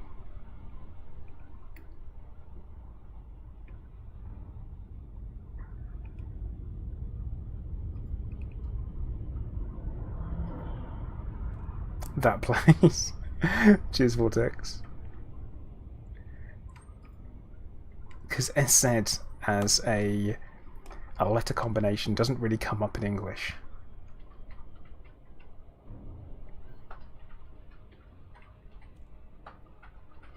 Mediocre. Oh yeah, 100%. I mean, like I say, I hadn't found anything that was bottlenecking my system. If all you want is 60 frames per second, then it's easy to achieve these days. But I do like going into game, clicking Ultra or Epic, and being like, apply, done, next, right, let's play, and not have to worry about performance.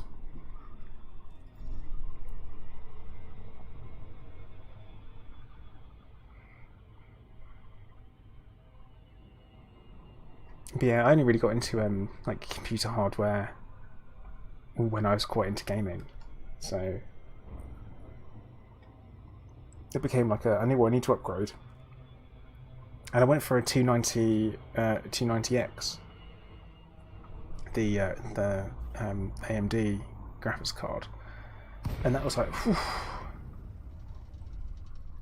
it ran hot, like 98 degrees hot when gaming.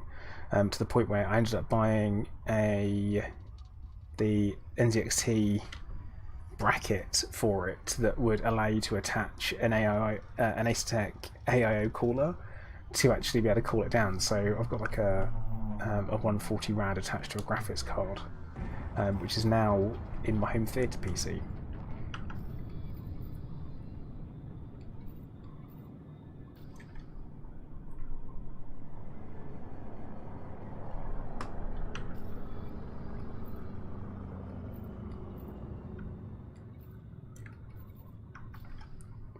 Okay, no contacts in range yet. Oh, this one looks like it could be a little bit rough.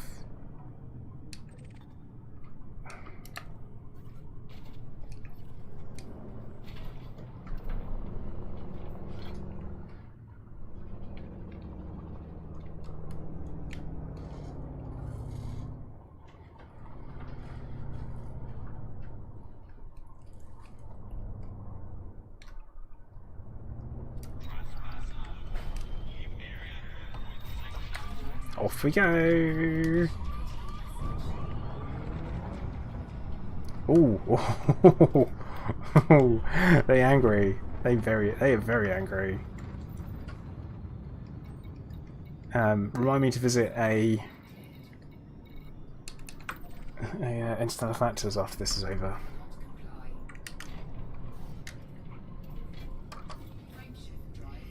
Eek. But no, I'm not a snob when it comes to hardware at all. I think all gamers should be treated equally. Just so we know.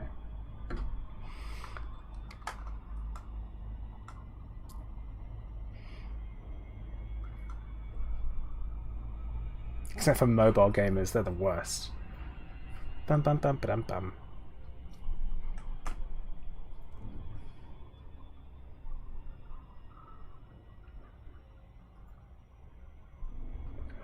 Mediocre. Oh my goodness. 140, 200. Oh. Rip. That's what I've got to say about that. Man.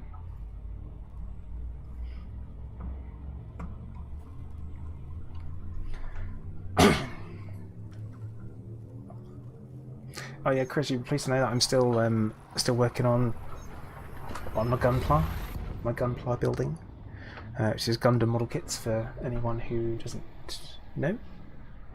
Still enjoy them.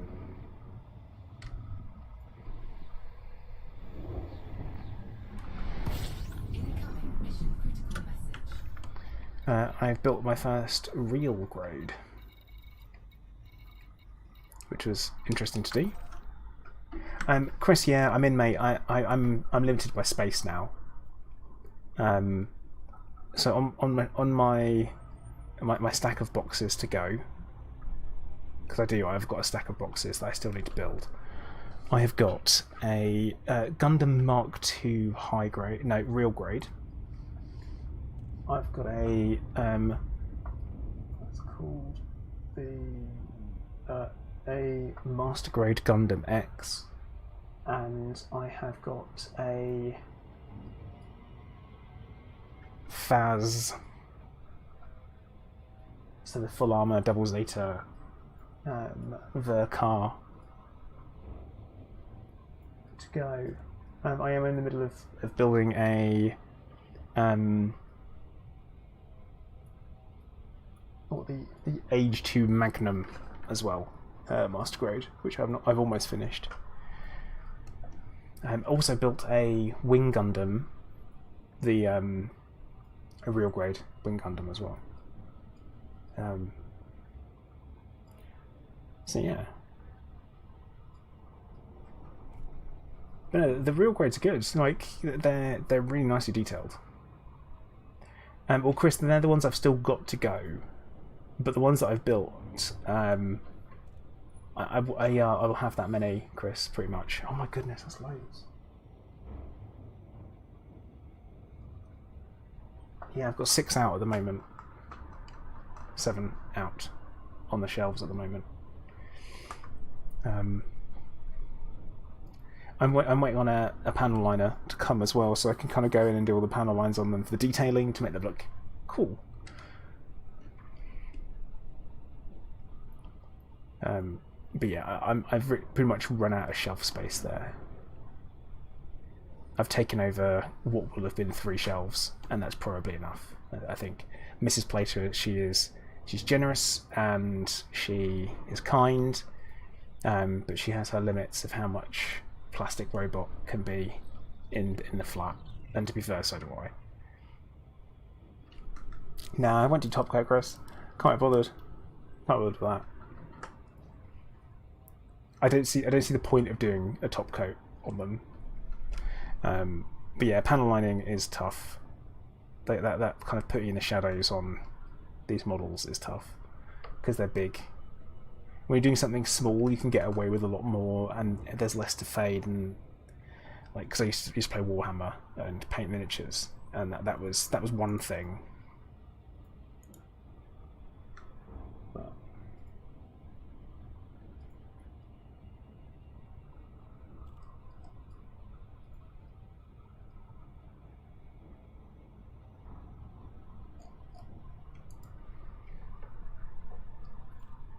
yeah, I don't mind that. I don't mind the plasticiness particularly. It's a plastic model. Hey Gary, how you doing?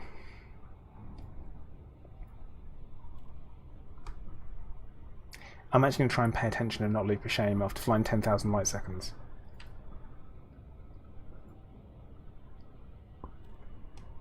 It seems like an important thing to try and not.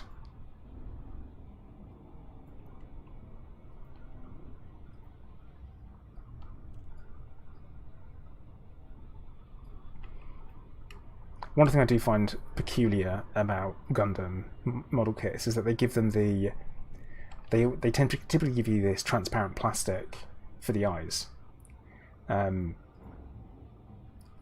they look kind of they look a certain way. Oh no, I've done it. Have I done it? No, I think we're okay for this. And then they give you stickers to go over the top of them, which is a bit weird. I always find that strange. But yeah, you know. I'm not going to do it, Galaric. I've done it. I've recovered. It's fine. Muskimi, hey, how you doing? Welcome to the stream. Just chat about Gundams. Yeah, Chris. I don't know where you put the LEDs though in these models. I can't see where a lot of times you'd put the LEDs, and it probably means that the ones I've got aren't compatible with their older kits. Like the Shin Musha Gundam is it feels like an older kit. You can tell because the articulation isn't as good.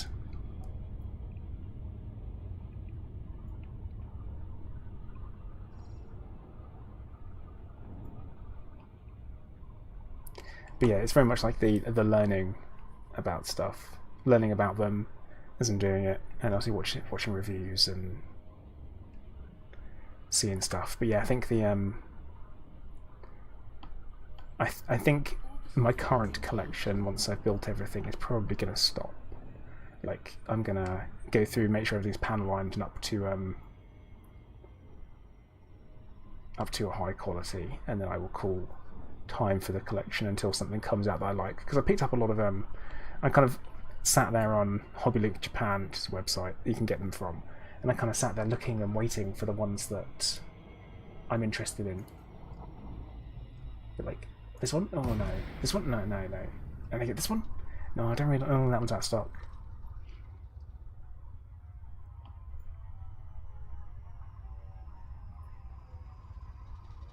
Riley, we've been using the Looper swag for years.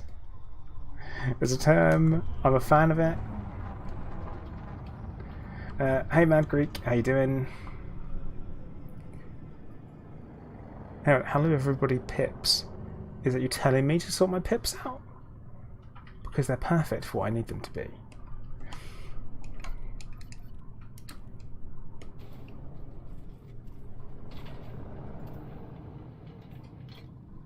Yeah, I've learned a little bit about life, but buying plastic robots off the internet from Japan has taught me all about having to pay duty and tax on luxury items from outside the UK, which is a new one on me. I didn't realise that was a thing, but it is.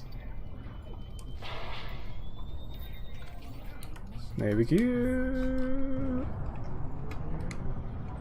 So Galaric Gundam is a cartoon series, a Japanese cartoon anime, and it's set in space. And a Gundam itself is what's known as a mobile suit, which is like a big mecha. And there are model kits they make for it. I think you'll probably recognise it. Oh, no, that's another shop website. I go on far too many of these sites just browsing.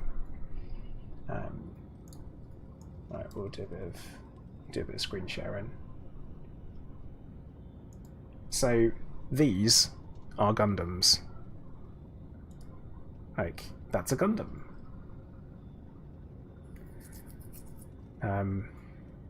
This is a Gundam. This is a Gundam. This is a Gundam.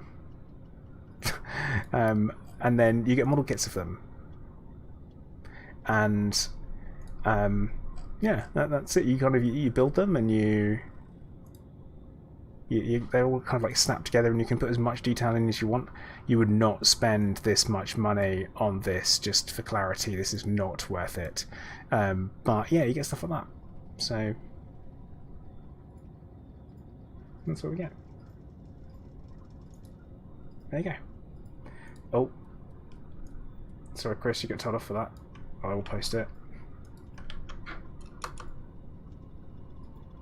That's what Chris posted. And this is one of Chris's custom builds, is it? That's definitely a custom weapon, that's for sure. Nice. But yeah, they're little models that you build. And you can put as... actually, Galaric, some of them do transform. And actually, they came before Transformers.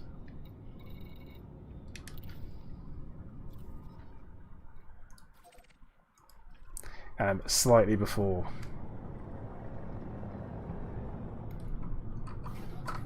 Nope. Got a planet in the way. Custom with LEDs. Nice. But yeah, they kind of came before Transformers. They're from 70s originally. But you've got to remember that Japan is the land of Transformer robot cartoons.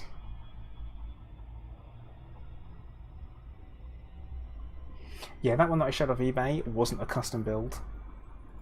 But then some Gunpla, some of the models are so difficult for you to get outside of Japan that you have to get them from certain websites that trade in them. Like, I've been buying mine from a place called HobbyLink Japan and also a little bit, a couple of Amazon, but Amazon is like you wait 4 weeks for it, versus HobbyLink Japan you get it in 3 days. So there's that. But that's just my personal preference. Mediocre, the missions that I'm running for the Dark Wheel is out of any one woo. Is that what it's called? Yeah.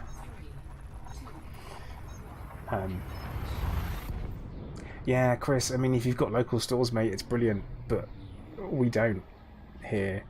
The only place that I have seen that sells them in the UK, where you can actually go in and buy them, is like the Forbidden Planet comic book store in London. Problem is that obviously lockdown's in the way, and I didn't know that you could get them from there anyway, because I've only really got into them during lockdown. So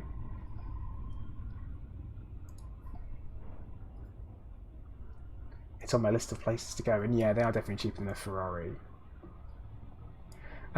Any advice to get pharmaceutical isolators? Farm Dav's Hope and Trade. Shylord, I'm not really. I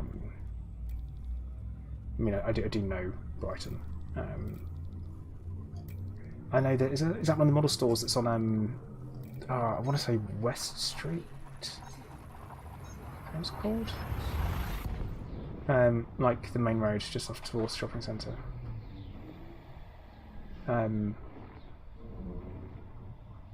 Yeah, I mean, I know that I've got some there, but I mean, there's so many different places to get them.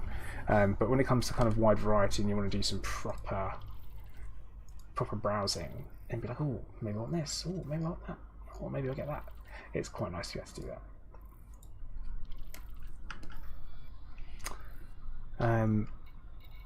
Yeah, the Zazabi I have been looking at. Oh, isn't it pretty big for a real grade as well, isn't it? Which is cool. But yeah, pharmaceutical isolators, right. I know that you can get them just from farming the high grade emissions, but honestly, like I say, if you want guaranteed results, you might as well farm Dav's Hope, drive around, gather everything up, log out, reset, keep doing it, and then once you've got it, go off and do that. That would be my preference, because what I like is I like guaranteed results when I play. I want to know that I go and do a thing and I know it will 100% work. I'm not a huge fan of dealing with RNG. If I can avoid it, I will. And that's exactly what you end up doing, is you avoid RNG to play the game to do it. Yeah, Puff Grub, that's going to be a problem.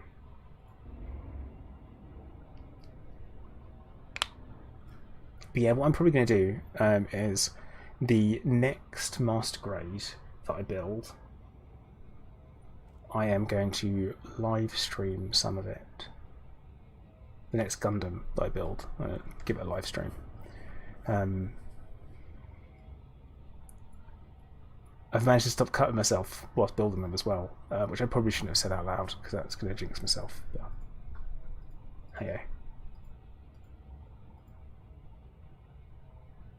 But yeah. Try perfect grade. Chris, I would love to. I would absolutely love to. I don't know if you have you seen the they're doing master grade extreme as well. It's a leap. But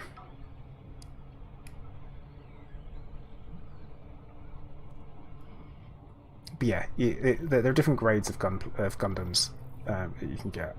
But I'm going to stop talking about them now because it's probably get a bit much. Yeah, Chris, it is a little bit. I do quite like the look of the perfect grade Exia, though.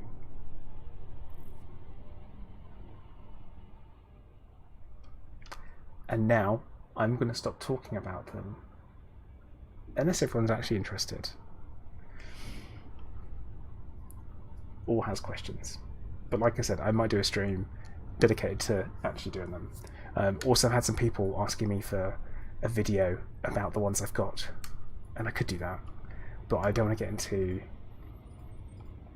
reviews or trying to do a new series of videos when I'm struggling to do videos I'm best known for, like Elite. So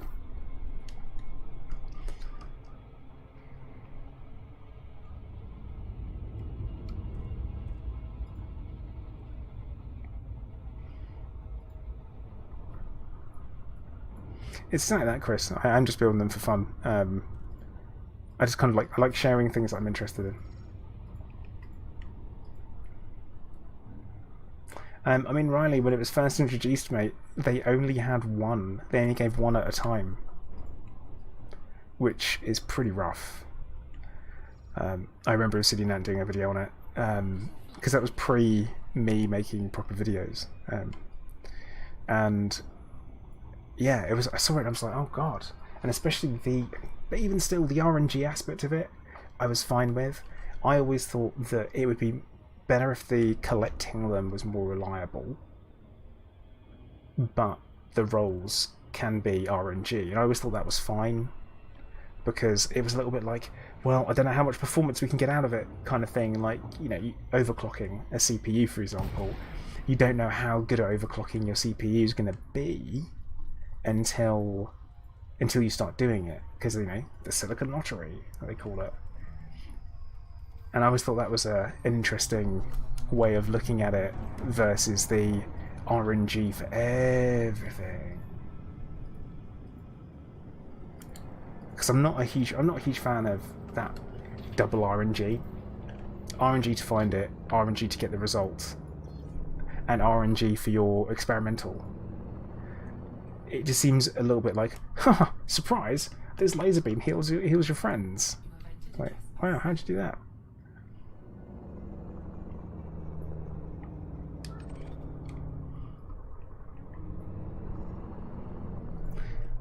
Yeah, Vortex. It was a bit much.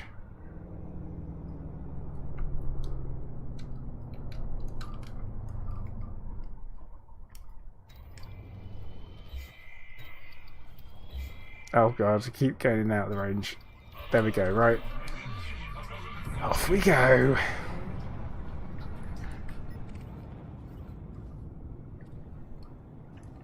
Always like to hug the ground when I'm escaping. That is normally my preference. It's either that or immediately pitch up and boost out of here.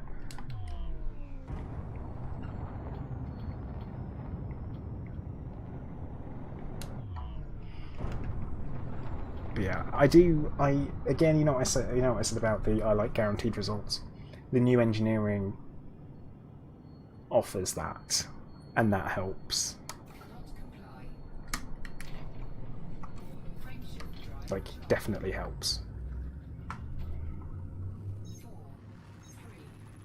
But yeah, what you get though is you get people who go all extreme in one direction with engineering. Like when I put together my Corvette build, for example. Am I ever really going to realistically need 7,000 shields and 7,000 hull with like 50% resistances across the board, which increases it essentially by another 50%? No? But but yes, at the same time, it plays into that big old god complex that we all have when we play computer games. Like, we do want to be the biggest and the baddest, and honestly, I also do.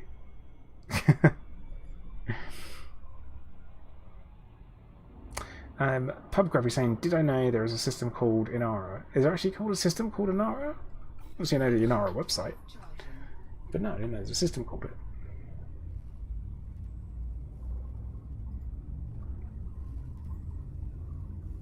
Falco, yeah, you're right. I mean, you're looking at 5 rolls per level, and you definitely know you're going to be pretty much maxed out, which is good.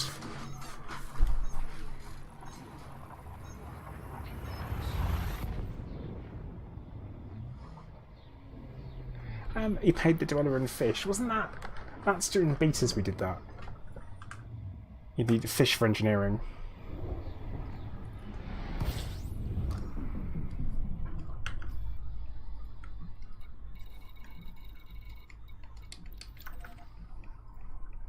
But damn, that man loved his fish.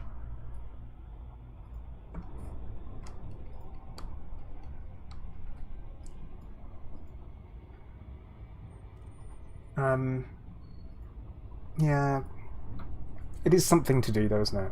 Like, obviously it's designed. You can tell that it's designed in order to encourage you to do different aspects of gameplay. The problem you get a lot of time with engineering is that if you want certain things, then you have to do certain activities, and sometimes you don't always enjoy the activities that you would want to do, so you turn to the grind. Like for data, you go and you scan Jameson's Cobra over and over again, or if you want manufactured, then you might go off and you do your Dav's Hope running around instead. And if you want raw, then you're going to go and hit your crystal shards instead. You know, you go and you do that, and it's these little pockets that ends up being like, hey, this is supposed to be a great find. If you happen to go and find it, it's brilliant, and you're part of your gameplay loop, and you go and you hit it. But what we do instead is because humans like to choose the path of least resistance, then you just go ham. I say the reason why the Dev's Hope is probably better for most is the volume of stuff that you get. Just the pure volume in one go. Because high grade emissions, you can get 3 things, versus Davs where you just keep on going round and round.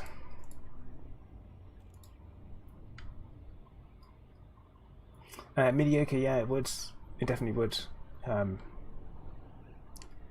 I always think that it should be your last resort. Mansi, HG is high-grade emissions, that's what it means. Yeah, PubGrub, but it does involve killing your game, doesn't it? That's the problem. That is it's essentially task killing your combat logging on high-grade emissions. Vortex, I can't bear them because they're a massive pain in the backside.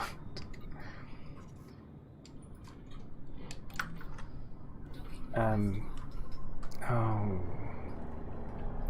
we've got anonymous access here, which is a problem.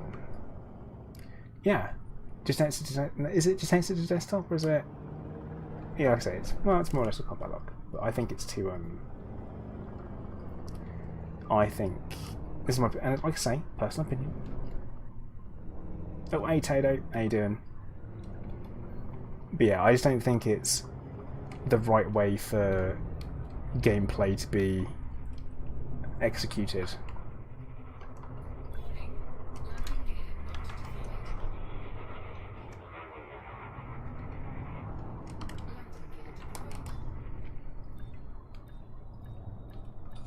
Yeah, see, I thought you had to task kill the game, which is not right. It's you should never have to do that, you know.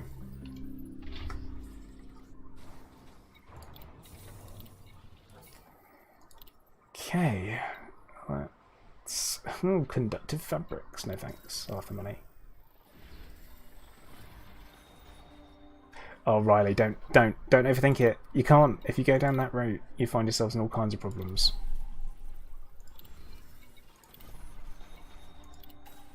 But I mean, here I am doing missions, and I'm getting some really decent rewards, like exquisite focus crystals, modified embedded firmware, all good stuff.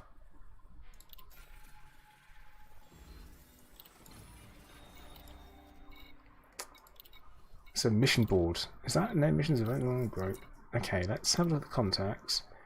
They've got interstellar factors! Yes! Problem solved. Right, we won't hand those bounties in. So, here's the weird thing. I was a criminal. I came in.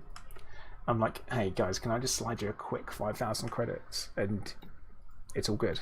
Oh yeah, it's fine, here you go, thanks. And now, okay, right. Microbial furnaces.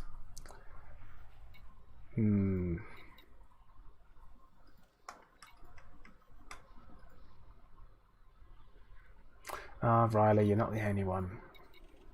You really aren't.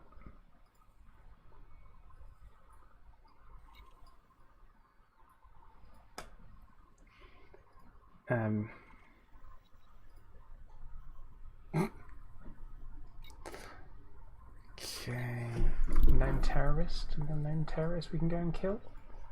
Except it's got extra steps. It's a bit like Mario Kart if you get it right. Anything else going to Kungi? No. Well, I don't want to do any of those missions at all.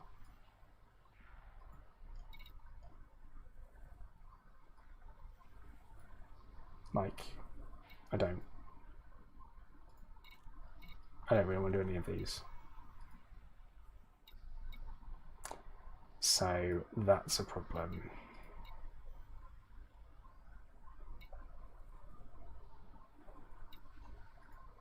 This is the problem with RNG missions, is that suddenly you get something like, oh.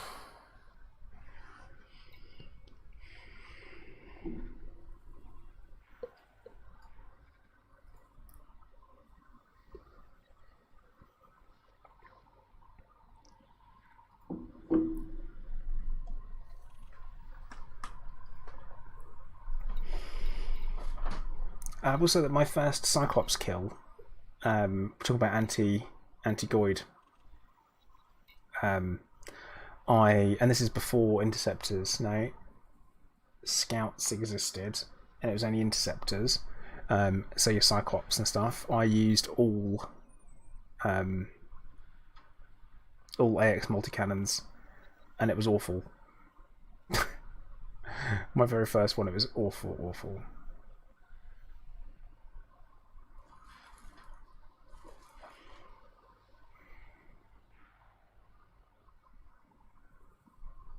Riley, again, top news, man. Top news.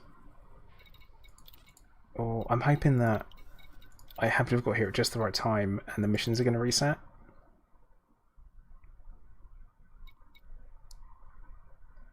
Because we could just do... Yeah, there's no stacking going on here, that's for sure. Alright, well, I guess we'll take this one. And we'll hope for the... AX multis don't need unlocking, Riley. They're open to be purchased, so... I unfortunately overcooked my Anaconda that I used to do it to about 600% because I was trying to burn off the caustic and I kind of forgot to... I forgot to disengage the silent running and cooked my ship, and I caused far more damage. Far more damage than I should have done. But no, mate, it just basically means you got something you don't have to do.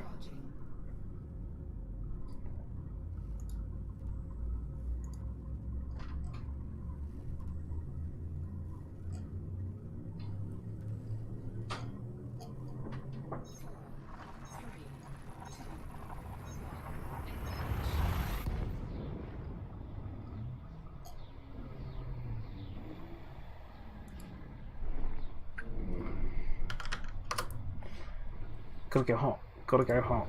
That's the way, Tato.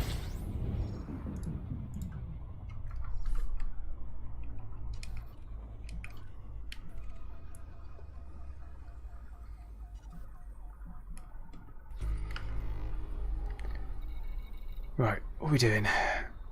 Data Kuru. Oh, we do actually have Vasilius City. So we're off to. Don't be super far away. Don't be super far away. Don't be super far away. It's not far away.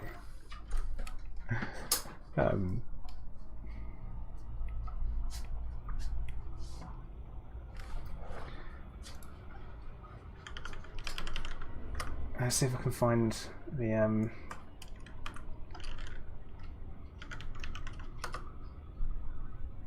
had like the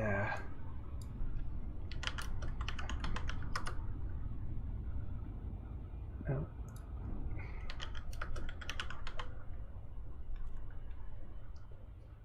That was it. Oh, right. I'm gonna find the video, and I'm just gonna say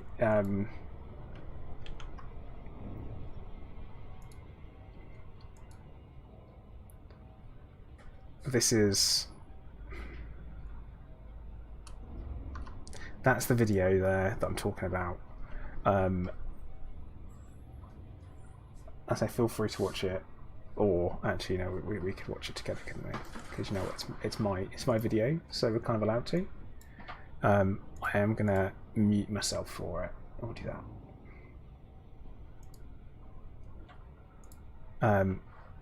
So, right, the build itself is literally all hull, all shields, everything I can possibly get for it. Okay, it's nothing too special. But the Goid fight itself is bad. Alright, Mansi, take care.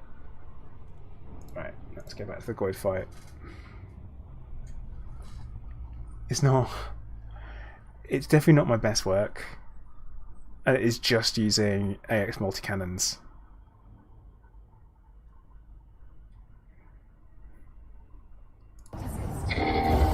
Oh, blimey, that's loud, isn't it?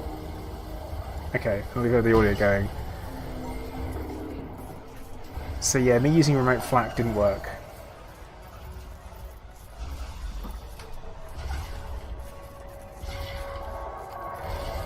And of course they're only fixed as well. So that's fun. Yeah, so I decided the way that I would do it was just simply face tank. Which you shouldn't do.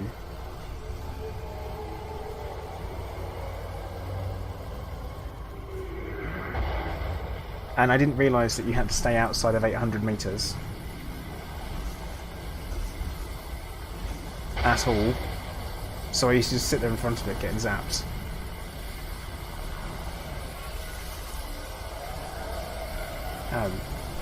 Please note, anyone joining, this is not live footage. This is a video that I am playing.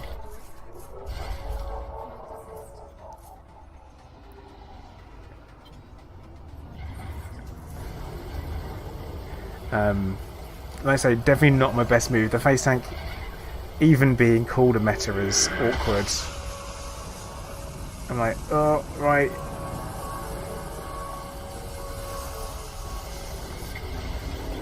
But no, I mean, we're definitely churning through it. Like, churning through the first two hearts pretty quickly. Done. And what I should really do is move away from it. Because at this point, it can't really be hurt. And I completely ignored the swarm, which again is the incorrect thing to do.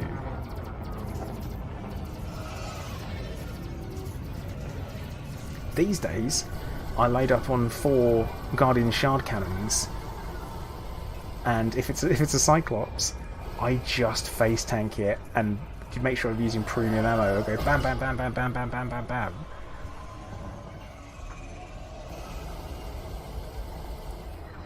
I want to actually quick check to see how badly I've overshot. Right, let's actually have that going at a bit of a speed.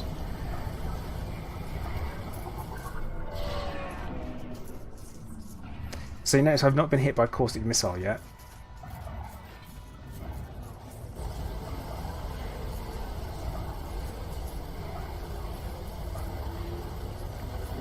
There we go. So I've got another heart exerted.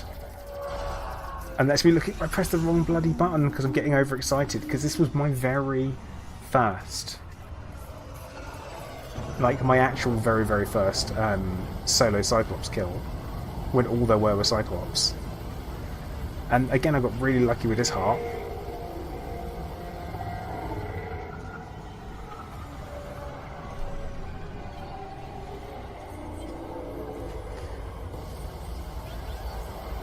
Hadrian Augustus Duval. Hello, how you doing? Okay.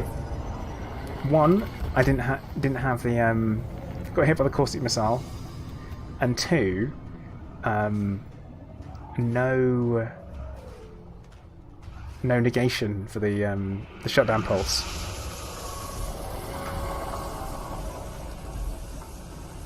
Definitely not what to do.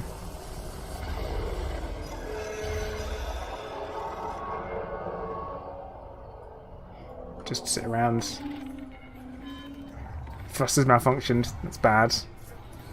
Okay, so I've got caustic on me.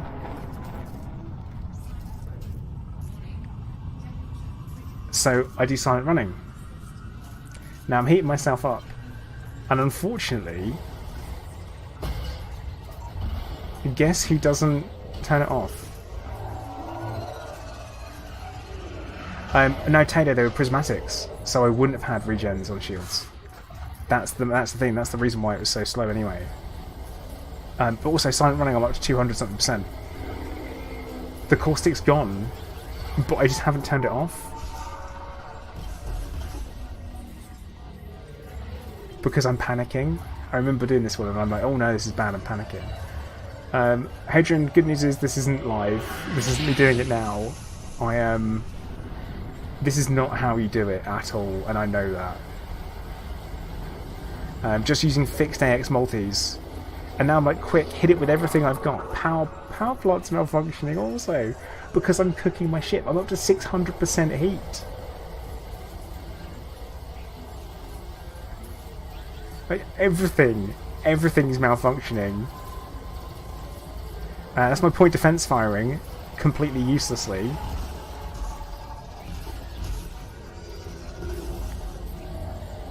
Also, what it does show Taylor is that not like relying on just raw numbers isn't the best way to do it either.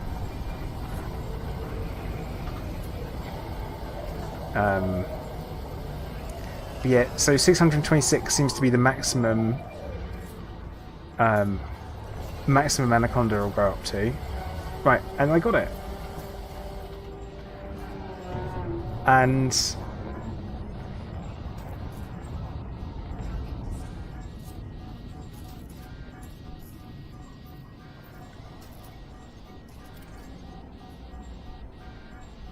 I decided to go and get the heart for some reason. But yeah, that was my first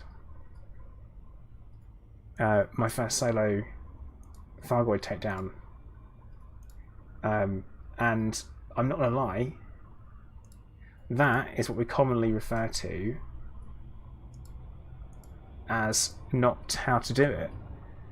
Don't do it. Don't do it that way. It's a mistake. You can get turreted or fixed, but you can't get gimbaled for some reason, David. Yeah, Tato panicked as well. I wasn't a billionaire at that point and didn't have loads of money for rebuys, so a lot to be learned. And yeah, Tato, you're 100% right on that one. Yeah, for some reason there's no turreted. No, there's no gimbaled, sorry. Yeah.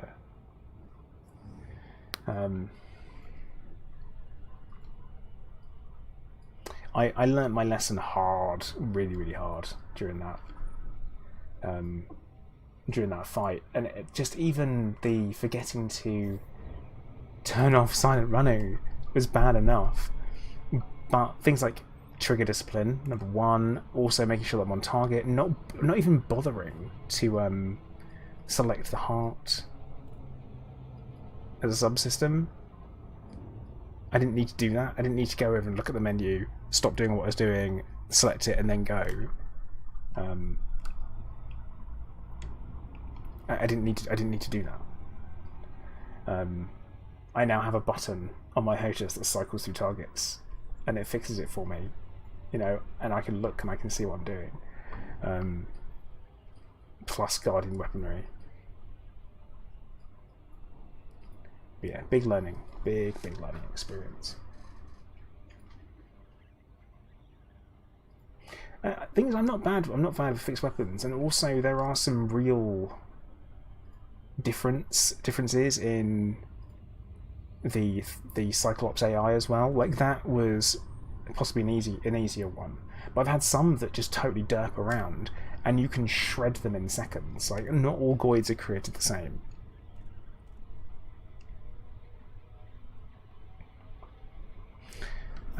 Then we had another time when I was doing a Hunter might remember this one if he's still in chat. The bummel like a rabbit's nose, I think, was the correct term. I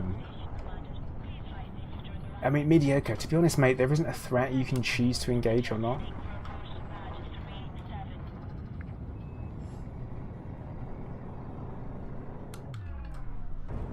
Yeah, okay, I'll just remember it. Alright, once I've landed, I'll pull that one up. That's, that was a Basilisk wing kill. Actually, you think Vortex is in on that one as well. It was bad. Let's get night vision off. That was a scary one. And we were doing doing these wing missions for Goid kills, which I enjoyed. That's, you know, I liked the invaded systems. I liked all of that stuff. I think we all had quite a bit of swearing in that one, but it seems about right. Alright, okay.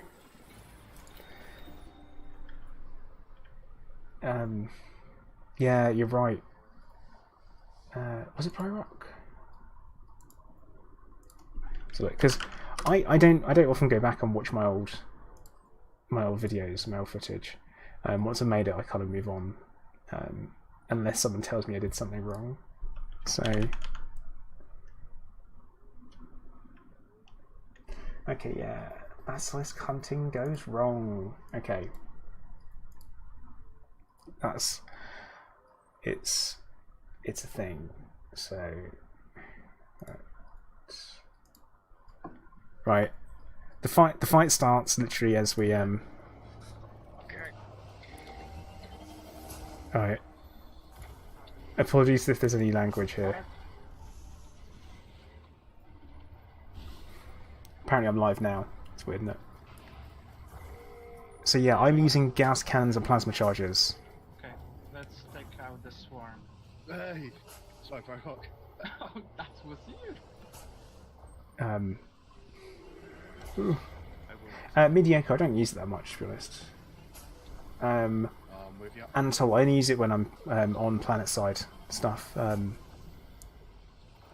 yeah, again, my face tanking, and I'm using the Corvette, and the reason why I'm using the Corvette now is because Gauss suddenly made it more possible, and plasma chargers made it possible to do. I shot too much in one go. No, this is Black Skull. Wow, I haven't seen him for ages. But yeah, like here you not see me going checking the left hand panel for targeting. Already new swarm? But yeah, it's yeah, Gypsy, this is old, man. This is proper old. This is years at this point, I think.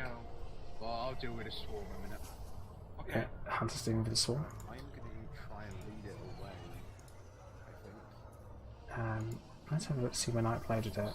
So if you guys want to not shoot it, I mean, it looks like an old video. I have detention. Oh, here comes the caustics. Don't know. A long time. A long time is the answer for that one. But yeah, this is definitely not the way to do it. That's what's coming for me. Excellent this one. Retroirs are interceptors. You can use pretty much anything you like, anything you're comfortable with. Raid Shadow, just get off my channel. Oh, well, there I go. Oh, what? Wow, that's fast. But yeah, plasma chargers and Gauss cannons. Like, I really like the idea of the plasma charger. It looks incredible. Okay, I'll do. Getting zapped. See, I'm at 83% here. We've taken, Looks like some pro rock. and this is what I used to do as well. I used to do reboot and repair in combat to get my shields back up. It'd be like, oh, proper cheeky. All right, I'll turn the volume down for you, Hunter. Sorry. But this is not. When was this uploaded? This is yeah, it's over 2 years old. I'd never do multi-crew. Because multi-crew's garbage. That's why, Henry.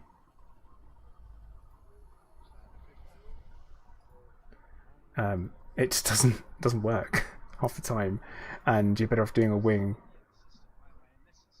slightly too far away because you're starting to do this drifty thing. I've got caustic on me, and again, this is before decom limpets existed as well. That's the thing. That's another thing to be considered. And also, I shouldn't really be doing a reboot repair here when I've got caustic on me, because if you get any damage, your shield shouldn't come back up again. And I should have known that, but it still works for some reason. So shields back up to 50%. They're prismatic, so I'm like, yep, away we go.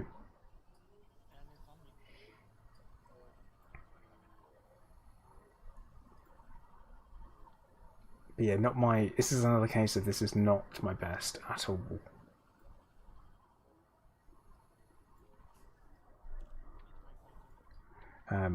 But don't plasma charges look excellent when they hit? Oof.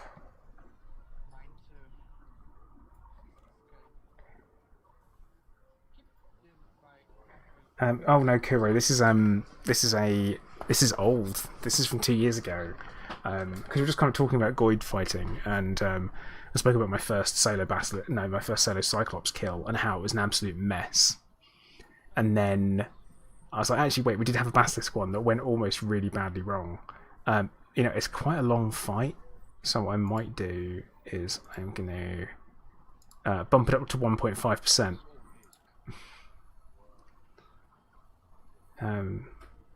Yeah, Taylor, I think you're right. It's yeah, we'll put it to 1.5%. Sorry, 1.5 times speed even. No, the plasma chargers look amazing. Problem is, being Guardian weapons, it means they're garbage. So, they're garbage on anything apart from this. Like, we should really be prepared for the shutdown at this point. I think. But yeah, so I'm at 69% hull. Nice.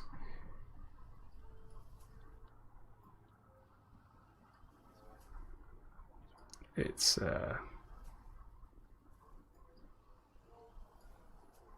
shields are offline again. But yeah, the swarm is really where the huge amount of the DPS comes from for Goids. I really enjoy the challenging combat, but what I don't enjoy is the crappy reward. It's not super.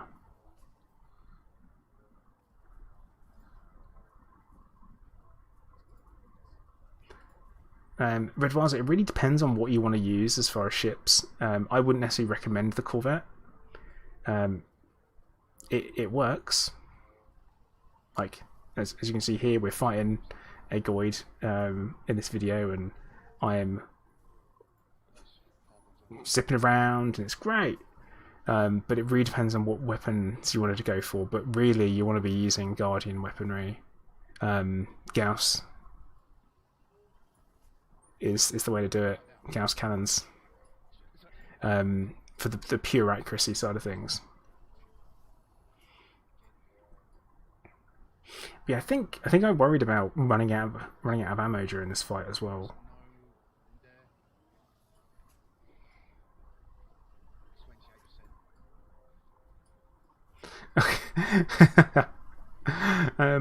Mediocre. I love the Corvette. The Corvette's my favourite of the big three, without a doubt. And anyone who calls Type 10 in as like in part of the big four, yeah, no. Look, the adults are talking. None of that stuff. Hey, see, I'm not bad with the Gauss either. I'm probably gonna be better. I'm probably better now. After spending quite a bit of time flying FA off. And also, I don't think there's a shutdown pulse in this fight. There it was actually, but someone had it. I think it would have been Hunter. Hunter's pretty good at that. Don't tell me when I said that, Hunter. Oh no, it's on stream. Oh. Okay. Yeah, Riley. It's down to personal preference. I wouldn't necessarily rely on someone else's opinions for the best way to do stuff. Even though I always say this is the best way to do stuff. I'm aware of the irony. Yeah, see, I'm hitting him. Definitely hitting him there. But yeah, the Crate Mark II is good because it's not too pricey and you've got a really good range of weapons. But if you can, lots of engineering is good. And something to remember with Thargoids, the type of damage they cause is caustic. So focusing on things like other resistances, so your thermal and your kinetic, won't get you anywhere. You want to focus on caustic resistances, but the only thing that offers caustic resistance is the Guardian hull reinforcements, and then there's close to no point in bothering to unlock them, because what you should really do. By the way, right now in this fight, I'm desperately trying to finish it because I'm only on 11% hull and I have caustic. What I didn't do, which I should have done, was overheat this time, and I didn't. Like right now, what I should be doing is I should have switched to silent running, and I should have gone to do my overheat, and I didn't. And instead, what I did at 6% with a canopy that's almost broken. It was decided to fly off and think, now I can make that. And yeah, Vortex, it works out to be pretty much the same, but it's applicable to everything. Like, for example, if the Thargoid bumps into you, then it's a different story. But yeah, so here I am at 6%, and it's slowly going down. Fish sticks, mate, it's not live, so don't worry. This is a video from one of my first Bachelor skills. And I'm like, okay, yep, cool, this is great. I should be totally fine. Have a quick check, have a look. We're only 200 light seconds away, totally fine. What do you think is the worst thing that could possibly happen to someone? And it's not a leap of shame. Didn't do a loop. That's the idea, and I'm like, yeah, this is totally fine. And I think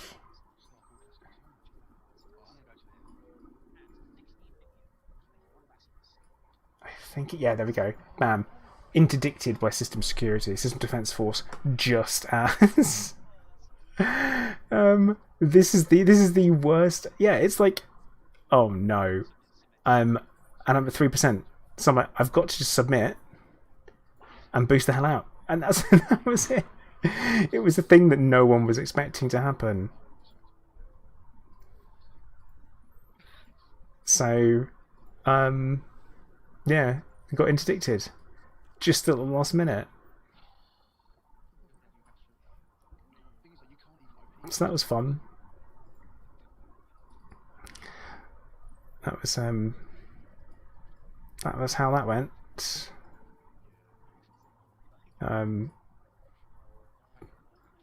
You see, I'm on 2%.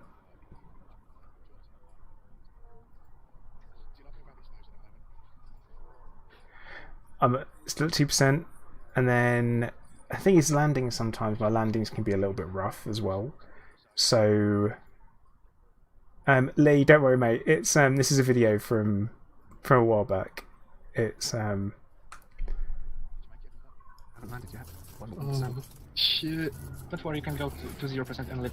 1%, 1%. My canopy just breached. And my canopy breached Sounds like a regular as player moment well. right there. I've landed. Fucking hell. Got made it. Video. Yeah, there you go. Oh shit, you know, my legs are shaking right now. I was actually like, you can do this, you can do this, you can do this. So yeah, so we that was fun. That was a good one. That was good fun doing that when that happened. Not gonna lie, I don't think actually not watching that makes me want to go back and do it. Go back and do it again. So that's something that I might have to think about and look into. So oh no, now I want to go and fight some goids. You still go to Mire and fight goids, right? That's just the thing that we do. Pick up my Thargoid heart. But yeah, I think I might have to go back and do that. Have some of that one. But yeah, I think I'm going to call time for the stream there, guys. I've actually really enjoyed today after having my little break off. And I do appreciate everyone coming, hanging out, and joining in. It is like much appreciated. I was happy that I could share good news with everyone. I mentioned earlier at the start of the stream that I had my latest scan results come back for my cancer, and it's still stable due to the medication I'm on, which is really good news. Kind of one of those things where it couldn't have gone any better. Now what I am going to do again is I'm just going to post a link to my wife's Twitch channel. She's going to be streaming later on today, I think. Hello there. And everyone is welcome to come along and follow her as well on Twitch and join in. She's playing Sims 3, 4. Thank you. Sims 4. And she's being an absolute puff master to this 100 baby challenge, and it's starting to get absolutely ridiculous with the number of children she's had, including one with Colonel Saunders from KFC. So do come along, do drop a follow, and I'll probably see you guys in the chat if you do. So I want to say once again, thank you very much to everyone who has been watching. Please make sure you hit the like button on the way out, subscribe if you're not already, follow on Twitch if you're not already, and I will see you all soon. Once again, thank you for watching. Commander Plater out.